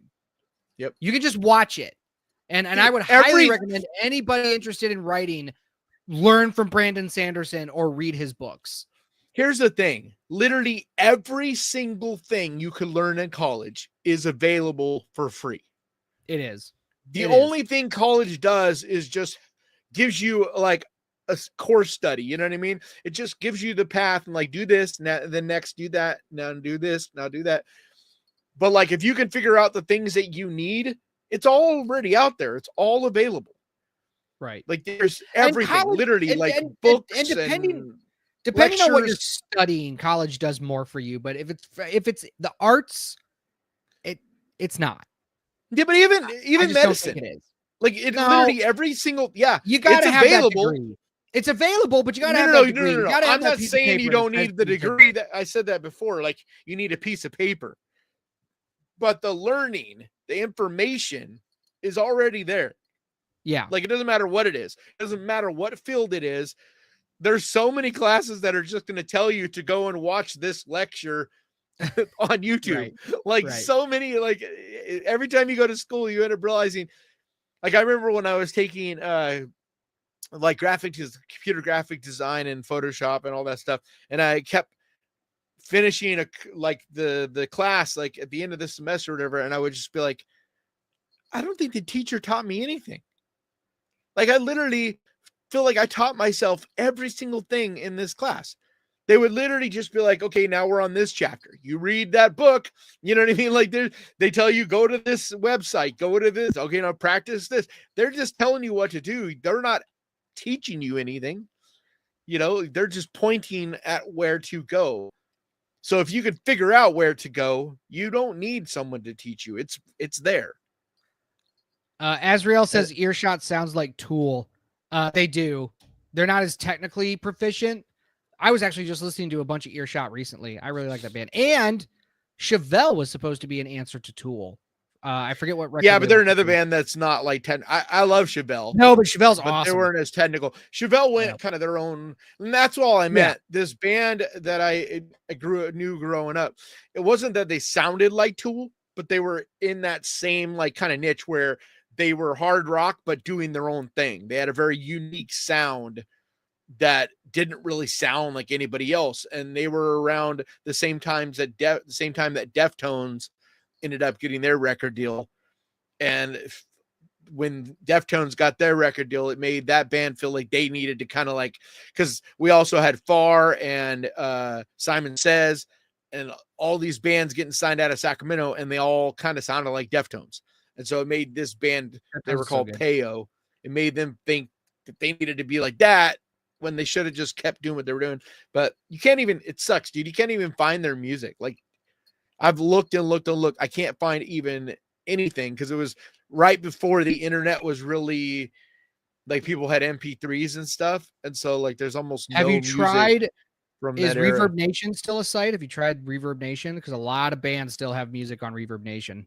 No, but that's what I mean. They basically were defunct right before everybody started Oh, uploading that stuff sucks. on. So there's like And there's not a, like there's a number of bands like that, like some of my old bands where they're just we didn't do that. There wasn't yeah. like that technology didn't exist. This was like late 90s where it was like right before everybody was uploading to MySpace and Reverb Nation and Iuma and like so like my first couple bands are in that camp, but then the next couple we do have a lot of stuff online. Ralph, you're good, bro. We don't think that you are a penis emoji. You're okay. What was that? He said I'm right there with y'all and remembering things. I erased it because I wasn't trying to sound like a dick, and I was worried it came out that way. So, yeah, no, you're good, bro. Leslie says Brandon Sanderson finished Wheel of Time for Robert Jordan when he died, and again, series is fire. Yes, the book series is awesome. The TV show Nick Circuit. Wheel of Time. Yeah. Clever Cleaver says college is a scam. I don't know about that, but I mean, there's a lot that you don't need college for. I just think college is a tool, and depending on what you it's definitely need, a tool. Yeah, depending on what you need, and like I said, you go start teaching yourself all the things you can teach yourself, and then if it gets to a point where you're like, schooling would help me for this reason or another, and you have the ability, like financially or whatever, then go to school. But people do it all backwards. Like you come out of high school and you think that you just have to go to college. And that's not how it should be. Instead, you should be focusing on what is it that I want to do? Okay. Now I know what I want to do. Now, how do I go about being able to do that? And if college is part of that, that's great. But don't just go and waste a bunch of time in college. Like, dude, I know so many people that have degrees they don't use. Like many people. Like my friend has a degree from Cal, dude, in communications and like doesn't use any of it. He's in banking now. He's a fucking banker. He's got a good job, makes good money, but the degree, he's still paying off his fucking degree that he doesn't use. Yeah. Jeez. And there's a lot of people like that. I'm going back to some questions. Jazzman says, "Hey DJ, have you seen Super Deep? If you did, what did you think of it? And if not, boring as shit, but also has some of the coolest fucking practical effects that has been done in like a while." So he says, I watched it and I could never get bored just because the atmosphere and the monster design. I have not seen it, but I'll watch it. I'll give my opinion. It's Russian, I think it's Ukrainian, but it's got that Russian sensibility to it. Where like there's a number of Russian horror and sci-fi and stuff, and it's really good stuff, but all of it just moves at a different pace. It's a much slower pace. It's not even a slow burn. It's just the way they edit and the way everything happens. It's just a real matter of fact kind of plodding along. And so it gets tedious at times where you're just like, all right, that might annoy next me after a thing while. to happen. But like, there's a lot of really awesome stuff in Super Deep as well. Like it's got really cool atmosphere and like seriously, some of the practical effects in that movie are amazing. Yeah. And it's all practical. There is no CGI in it. It's like there's a B-reel. Like after you see the movie, there's a B-reel available if you look for it on YouTube, and it's all in Ukrainian or Russian, so you don't know what the hell they're saying, but you can see the behind the scenes and you're like, holy fuck, dude, this stuff's crazy. Like just this body fucking horror suits and stuff. It's just crazy. Yeah, I'll watch it. Mr. Halloween says, what TV horror series do y'all recommend? Just finished Shining Vale, which was okay, better than expected. I got to default to Kanan here because I actually don't watch a lot of TV. As far as new stuff, Grotesquerie was really good. There's only one season of it, but I really liked Grotesquerie. I would say Teacup, but they canceled it. So, I mean, you can watch the first season. It is good, but it got canceled. Unfortunately, Peacock's canceling a lot of their stuff because, like, nobody's watching their fucking streaming service. And so, like, they throw in the, like, there was the other one, too, that, the one that's, it's kind of a comedy horror show about, Satanic Panic. I forget the name of it. I think it's called Panic. But like a lot of people loved it, but it just didn't get enough views because it's just over on Peacock. So they canceled it. It only got one season. That sucks. It just doesn't make sense to me because I'm like, I don't know how it would be cheaper to cancel these shows than to promote them in the, you know what I mean? It's like you already made it. You already have a full season of it up there. Why not promote it? Dude, Netflix canceled the Dark Crystal series, and that was some of the best TV, like, yeah, I don't know why they do that. Netflix doesn't promote anything. No, Netflix sucks. Nurse Joy says, I just paid off my student loans this year. Paid on those for 17 years. Grats, Nurse Joy. Good job. Atta girl. Yeah, but the thing with Netflix is the same with YouTube, where they don't have to pay for advertising because they have their own built-in system and way to promote their stuff. But Netflix, like the way they do it, I just don't think that model. Like, I feel like, I mean, you make a $300 million movie, you don't promote it at all, you don't put it in theaters, and everybody's just supposed to see that's on their front page and watch it, and you're just completely going on word of mouth. Like, that's a huge amount of money to spend on a movie that you're completely relying on word of mouth over. Yeah. It's like, and it works, but it feels like the shows and stuff they've had the most success with they're not spending 300 million on, like Tiger King. They made more money from Tiger King. Yeah, but my point is they spent very little money to make stuff like that. So my thing is just make a lot of things rather than spend 300 million, just make fucking 300 movies or make 30 $10 million movies. There you go. If you're not going to promote them anyway. Yeah. Jasmine says, I'm a woman DJ. Don't worry, not offended. I'm actually laughing because my name is Thank you. Different. Sorry, Jasmine. I guess that makes sense. I will refer to you in the proper pronouns from now on. Sorry about that. What was it? She says, I'm a woman DJ. Don't worry, not offended. I'm actually laughing because my name is spelled different. Jasmine. I didn't even make the connection. Jasmine, the name Jasmine, but it's spelled Jasmine. Like, So, anyway. Yeah, I've been saying that forever too, Jazz Man. So sorry. Anyway, Art with Amar B says, I asked this question a long time ago, decided to try it again. Question: have you guys seen the Korean The Witch 1 and 2 horror movie series? No. Yeah, I watched the first. I don't know if I finished it though, but I know I started watching the first movie, and like, I get why everybody really likes it, but it's very much like espionage action. And like, it just didn't really get me because like the supernatural, like witch element is like done in a more fantasy way, because it's like I said, the tone of it is like a espionage thriller, action thriller, right? But it is supernatural because everybody has powers like witches and have these powers or whatever, and it's just like that's just something that doesn't always work for me, I guess. Like, it's like if I want my horror or my witch, I want it to be dark and witchy. I don't want it, it's like that's my chocolate. Like Sabrina the Teenage Witch? Like, that show was awesome. I loved that series. Yeah, I thought it was pretty good too. The new series. Oh, I mean, I grew up with the old series. I grew up with the old series. But no, the new one was actually really, really good. I was we got really a super chat from Wolfbane. We got to read it. And that's why you were ignoring me when I was like, thank you, Wolfbane. I wasn't. I was in the middle of talking to Jasmine. Wolfbane says, thanks for the advice on directors, my dudes. Tarantino, John Waters, Joe Dante, self-taught. Hell, Dante learned on set. Tarantino dropped out of high school. Yeah. So my advice to every filmmaker is the same, and it's the same thing I've even told DJ, is start making shorts. Start making 5-minute, 10-minute, half hour. Don't waste on, like, DJ knows, like, he's trying to put out a full length right now, and like, it is so hard to do because not just to make the movie, but once you have it made, now what?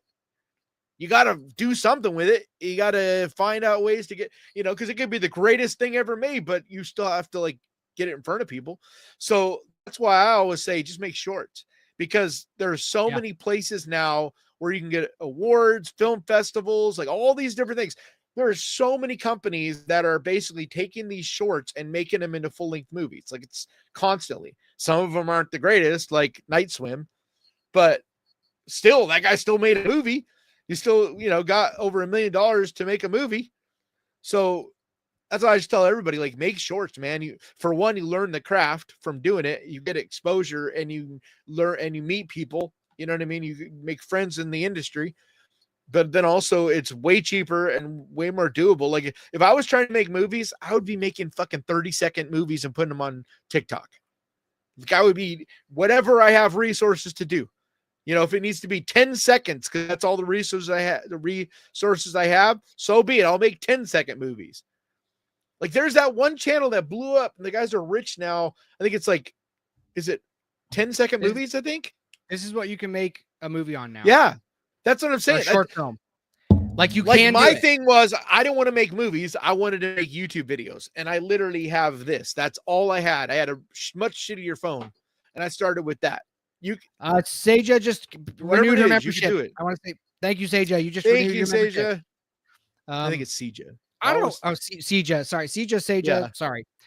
We're just mispronouncing everybody's name. So if we pronounce your name correctly, that's when you should be offended. Yeah. Lights Out, Prop Dude. Exactly. Lights Out was just a short and a really good short. That's what launched his career.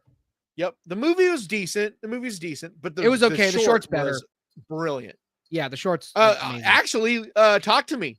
Talk to Me started out as a short, and they took the idea from a short and expanded upon it, rewrote it, and turned it into Talk to Me.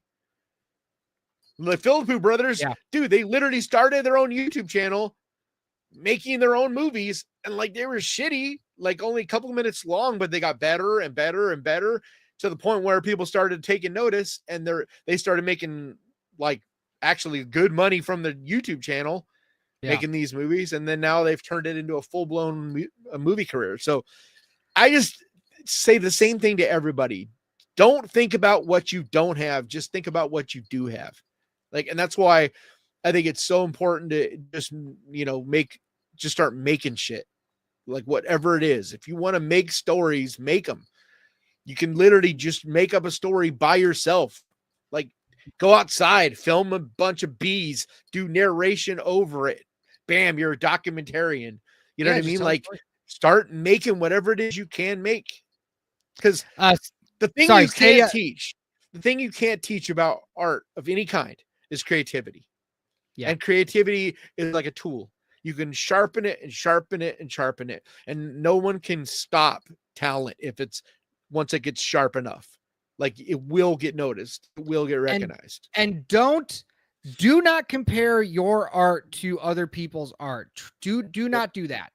Like, it's hard. I get it. But don't watch somebody else doing something and look at what you're doing and compare it, because it's completely different. You guys are on two different paths, and it's especially if you're just starting out. Don't compare somebody's feature premiere to your behind the scenes, because that's what a lot of people do. That's why I think it's so important to just start making stuff, because in the beginning, you're going to just copy a bunch of people. No matter how hard you try, and the stuff you're doing isn't going to be the most original in the world. But like, the more you make it, like when I started this channel, I was emulating these other channels that were doing something similar. Mine had a horror spin on it, but in a lot of ways, it was just what these other people were doing. But then the more I've made this, the more I've made it my own, and the more of my own style. And now it's definitely different. It's its own filling thing. It doesn't feel like these other channels, and I don't talk like other channels. I don't cover exactly what they do. Like, I do things different, but I never would have gotten there if I just sat and waited. You know what I mean? Yeah. I needed to just start doing. And Sheldas has gifted 5 Ghost Pirate Entertainment memberships. Thank you so much. Thank you, Sheldas. That's awesome. I don't know why I'm thinking I'm not a member of Ghost Pirate. This is Death Rattle. Yeah, but anyway, still happened during the. I know. I'm just talking shit. Clever Cleaver says absolutely got to crawl before you can walk. The only way to pay for the podcast is to make some money while we do these, and I am paying for them, so that helps reimburse me paying for the StreamYard. Thank you, Kanan, producer of the Death Rattle podcast. Wolfbane says, I agree. Creativity comes from the soul. B-Movie says, this is all solid advice. Thank you, B-Movie. Hal 9000 says, it was a dark and stormy night. Always seems to work. It does indeed. There's reasons why. So like, what am I trying to say? Even though it's a trope, it's a trope that works, and it's something that you can use to your advantage. You can use tropes effectively. Just because they're tropes, that's not inherently a bad thing. You can use them effectively, especially when you're starting out. And if you're able to turn a trope on its head, people are going to love that, and they're not going to think about how tropey it is. So just, like, there's a reason why this stuff works, and you have to be able to execute these things before you can go off on your own, weird stuff that you want to do. You have to be able to tell a story first. You have to be able to know that you know why the rule of thirds works. You know why the golden ratio is the way it is. You know what leading lines are. You know the difference between light and shadow, which, believe it or not, a lot of people don't. It seems like an obvious thing, but once you get behind the camera, it's not that simple to be, to know what shooting shadow side is. You can break, don't break the 180 rule, and a lot of people did. I'm talking French right now, but once you get on set and you start seeing how these things are done, you'll start picking it up. And the more you do it, the more you'll say, oh, this is why you don't break the 180. This is why you want to line up in the rule of thirds. Like, you start to get it. And then once you know those rules, then you can break them, and you can break them effectively. That makes you look when your own style will begin. Correct. Because like, until you know, and you don't look like an idiot. Yeah. You don't look like an amateur, because you understand why those rules are there and how to properly break them. And it's like a lot of times we'll look at masters like David Lynch or whatever, and we'll look at like the early stuff and be like, fucking, he was already David Lynch. Like, what the fuck? It's like, well, he only is because you know what his style became. But if you were to only see Eraserhead on its own and didn't also see these other things that he did, Twin Peaks and all this other stuff, where his style became more and more like his own and unique, and his thumbprint became super unique, you wouldn't see it. Because just in the beginning, it's like, John Carpenter the same way. Like, you look at their first stuff and it's like, it's only great because it's John Carpenter did it. It's not that they're that great on their own, but it's that they kept working and honing their style, and it became more and more like clear what that style was. It's like nobody comes out and the immediately swinging. It's one of the things I love so much about YouTube. Is because you can go back in the beginning on most channels. Most of us will leave up our early stuff, and you can go back and you can see, if you want, you could see how it just, because with YouTube it's different because there's so many snapshots, because like most of us upload once or twice or more a week, and so you can watch and quickly see, but you get like almost like a slideshow of the steps. You know what I mean? Like, if you watch the first video I did, and then you watch, the 50th video I did, and then you watch the 100th video I did, and then the 200th and 300th, and you know what I mean? It's like you start to go, wow, you can actually see the progression. Whereas with other art forms, it's not always quite so obvious, Sheldust, we do have a PayPal. Usually it's in the description of the video, but it's not in the description of this one because I didn't get to set it up prior. However, that's what I forgot. If you just super chat us, then Kanan will get it. But the PayPal usually is in the description of the videos, which it will be upon re-upload, so it's just not there live. Yeah, but if you super chat, they take 30%. If you PayPal, so we get it all. So you can always go to any video on the Ghost Pirate channel besides this one, but it'll be in there, or the Patreon or whatever. Art with Amar, or I'm just gonna say Amar. Sorry, Amar says after the script you have pacing, framing, and lighting. Yep. And if you're like not everybody in here is a writer, but if you're a writer, you definitely like practice your script is the thing that's going to carry your movie. Okay. So that is the most important thing is your script. It has to be tight. It has to be good. So I would say concentrate mostly on that. Yep. It's if you're not a writer, honestly, it's what makes so many of these movies you find on Tubi, these super indie, tiny micro budget movies, is what makes them so bad. It's because I have seen movies where a good example is Milk and Cereal.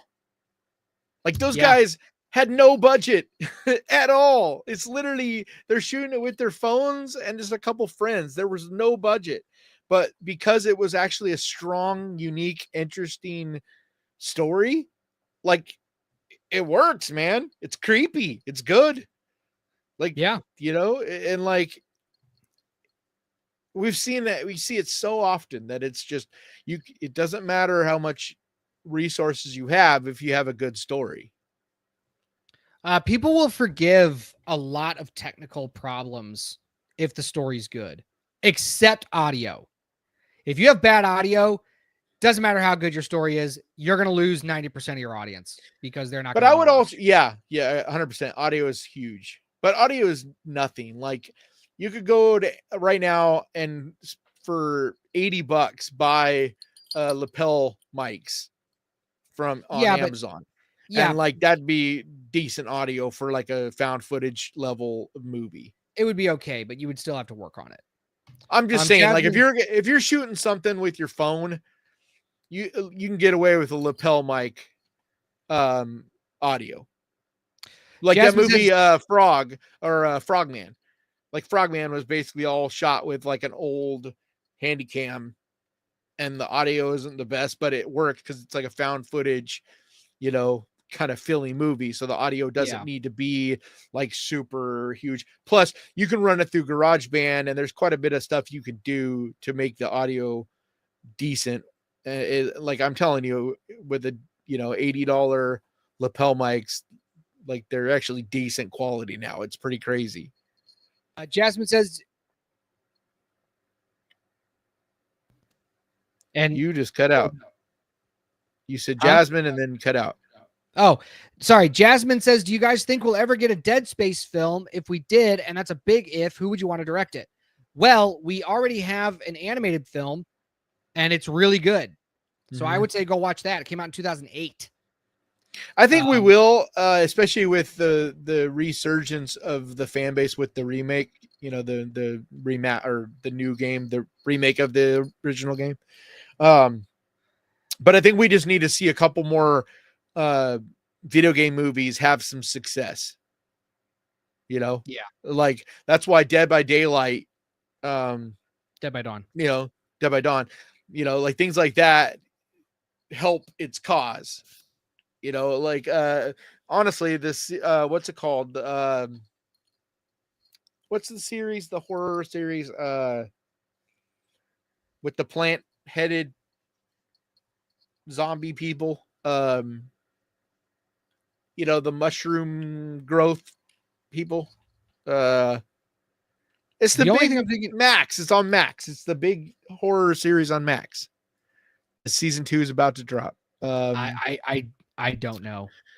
Clickers? Hold on, someone in the Last of Us. Last of Us. That's Last of Us. Last of Us. Thank you. Yeah. Like the Last of Us success is kind of paving the way for a lot of stuff too. I'd almost rather see a series made out of it than a movie. Super Mario. Shut up, James. Like I think a lot of these video games would almost work better in a series format than yeah. No, I would agree. So often, like when video games have like a really complex story, that's hard to like just boil down to this 2-hour thing, and series get to really expand on that, and you get to really know the characters. It's why like the going back to the show The Pit, it's why that's such a good show, why it's such a good thing is because it's a series. Every episode you feel like you really learn who these characters are. But if you were to take this 12, 13 episode series and smush that down to a 2-hour movie, you're not going to feel nearly the same connection to these characters, you know? I don't know. It depends on how you tell the story. There are ways that you can do it. But again, Well, you yeah, you have I to mean, figure there's out how lots to of tell that movies story. that do it. I'm just saying, like, an adaptation, if you're taking a video game, I feel like they could work better in a series. Yeah. You know, like, yes, you can make it into a movie and you can make a good movie, but I think you could. It just too depends on who's writing it, who's directing it, and you know what kind of resources do they have. You know, because like Fallout, I'm so impressed with Fallout. I never thought we would get a true Fallout series that actually feels like the game. It was okay. Like, dude, it was so good. But you're not a huge fan of Fallout. It was all right. So what? It is dead on Fallout. Okay. Like, it feels like Fallout. It's still just an okay show. There are problems. There are problems with the writing. On its own, there are problems. Maybe, but like if you're a fan of Fallout, I'm just saying, as far as an adaptation goes, I never thought we would get one. I mean, I agree. If I step aside from my fandom, right? Like, I agree. It's the same way I feel about what's the racing, the car one, that car series where the fucking ice cream truck, Twisted Metal. It's like Twisted Metal, where the show is great, so fun, but it's not perfect. Like, it definitely has some problems. Like, I think some of the characters. I think that was a better show than Fallout. I don't think so. Story wise, maybe writing wise, maybe. Yeah, but like the look of Fallout is incredible. I mean, they got it looks great. So, it looks fine. It's just, and that is more important to me than the story. The problems, once you start noticing the problems with the plot of Fallout, it's really hard to have the visuals gloss over the gaping holes in the plot. And then when you see the end, you're just like, this is one of the dumbest things I've, like, they could have thought about this better at the end of Fallout. It is a great looking show. And I mean, but it's just, you take 5 minutes to think about the plot and the story, and you're just like, yeah, but the look and the style is nobody what thought about that. The look and the style is what carries that. And like the script stuff can be fixed, I think, with a season 2. Maybe. We'll see. But like I said, I think writing wise, you're probably right. But looks wise, visual wise, all that, Fallout is way better than Twisted Metal. But like story wise, character wise, Twisted Metal is probably a better.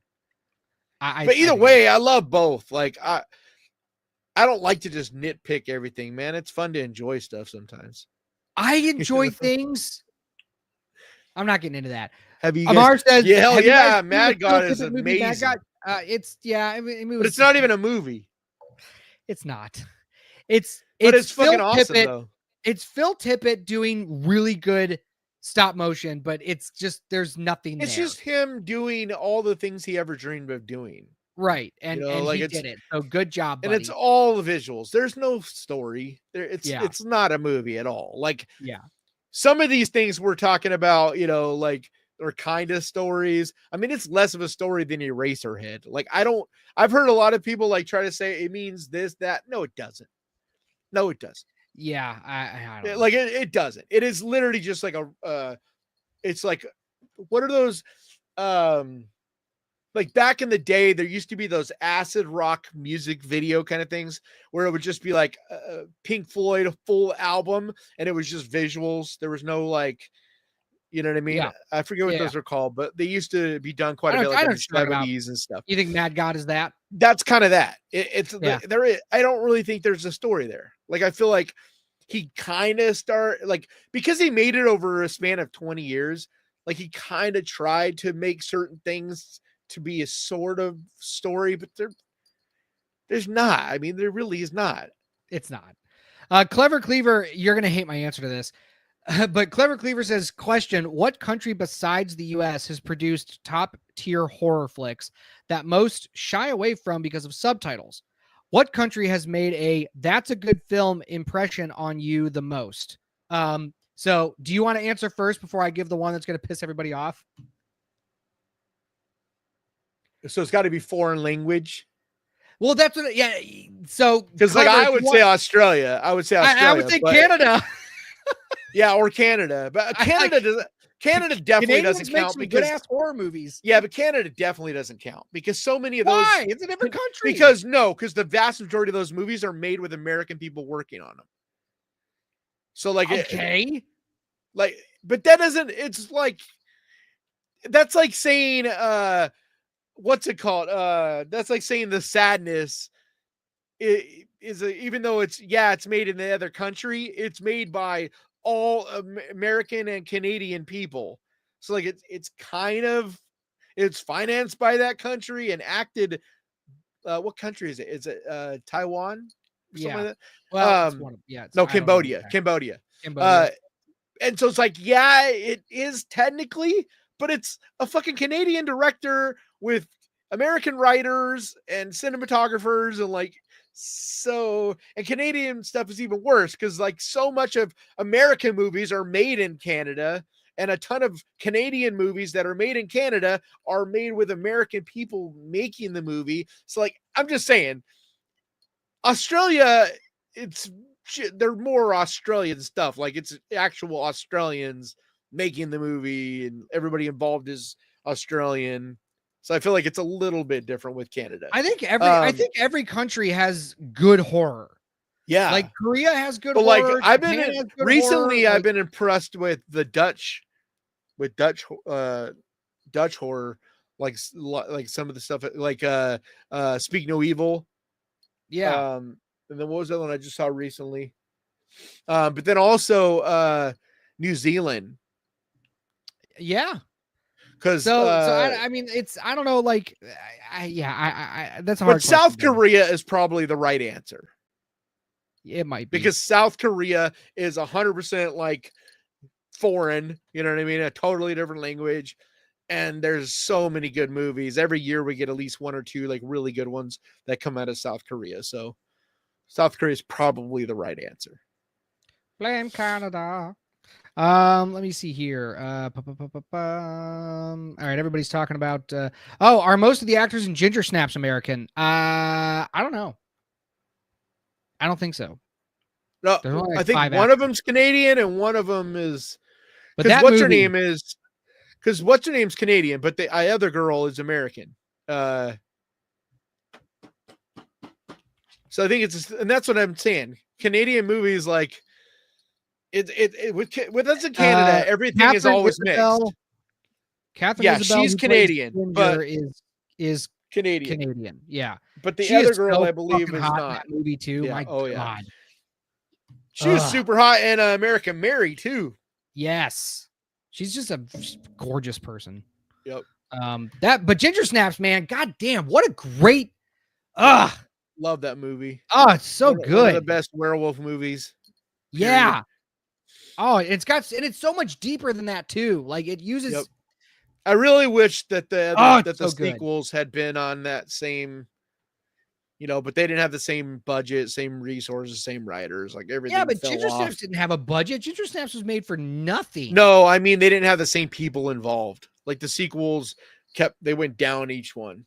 Yeah. No, there's one Ginger Snaps movie. Yeah. Because the second one has some cool ideas. $4.5 million this movie was made for. Yeah. Back in 2000. Which didn't do very well in the box office, but that's decent budget for 2000. That's like 10 to 15 now. It's good. It's where horror needs to live. But it's in Canada, man. Like it's how Cronenberg got his start. Like they'll give you money to make movies in Canada. Yeah. Beach Bum, who's a member, says just watch Ginger Snaps trilogy, loved all three. Bryce says loved her in Freddy vs. Jason as well. Oh, I yeah. forgot she was in Freddy vs. Jason. She was great in that one. Good Lord. You see her topless in that one too. Yes, I know. It's so good. But she's got that piece of shit boyfriend. But it's funny, you see her topless and then like seconds later, her shitty boyfriend gets like folded in two in the bed. Yeah, It's a great 1-2 punch. Super yeah. fun. I Yeah, love that's that right. movie. You I know it's do a get shitty Kia movie, boots in but I love that movie. I gotta go watch it again just for that. That's one of those movies that gets the assignment. Like it gets the assignment. It knows it knows what it is, and it's just fine with it. It's like to me, it had the right tone versus like Jason X was too stupid. Yeah, because you got to still have a little bit of creepiness. You still got to have a little bit of seriousness in it. I don't know, man. I just hope that we again in the near future can see Freddy and Jason back at it. It's just so bizarre to me. I mean, it's been like 20 years really since we had both of them in movies, and it's just so, especially for how popular they are. That's what's so crazy about it. They have to reboot Nightmare first. Oh shit! I gotta go. Yeah, we do have to go. Well, my movie starts in like half hour. Oh, well then let's get out of here. I just want to say, in order for us to get Freddy versus Jason again, they have to reboot Nightmare on Elm Street with a good movie this time and a good Freddy, which I thought Jackie Earle Haley did a fine job. But they need to reboot Nightmare with a good movie. Yeah, he gets blamed for that, but it wasn't him. Like it wasn't him at all. It was the writing and the tone. That was where the problem was with it. Yeah, I thought it was fine. Azrael, you're not alone. My best friend also loves Jason X, but so you guys. I don't hate Jason X. I love it for what it is. It's terrible. Yeah, but it is. It's a terrible movie. But anyway, I still love it. Like there's a comfort food with it. 100%. Sure. Like that's a movie that I can, when I want to turn my brain off and not worry about the world, that's according to that movie hockey was outlawed last year, by the way. I don't know if you guys saw that. According to Jason X, we should have outlawed hockey last year. All right. Anyway, so that's it for us. We've been going for a long time, 2.5 hours. I've only been on for an hour and a half, but it's okay. Yeah. So thanks guys for joining, for watching us. Good to see you back, Ralph, by the way. Saw that you came back. Good to see you, man. But thanks guys. We'll be back next Wednesday, 7 p.m. Eastern, 4 p.m. on the West Coast, and whatever time it is, depending on where in the world you're watching, right here on the Death Rattle Podcast. I'm DJ. This is Kanan. Thanks guys. We'll see you around. Bye. Later.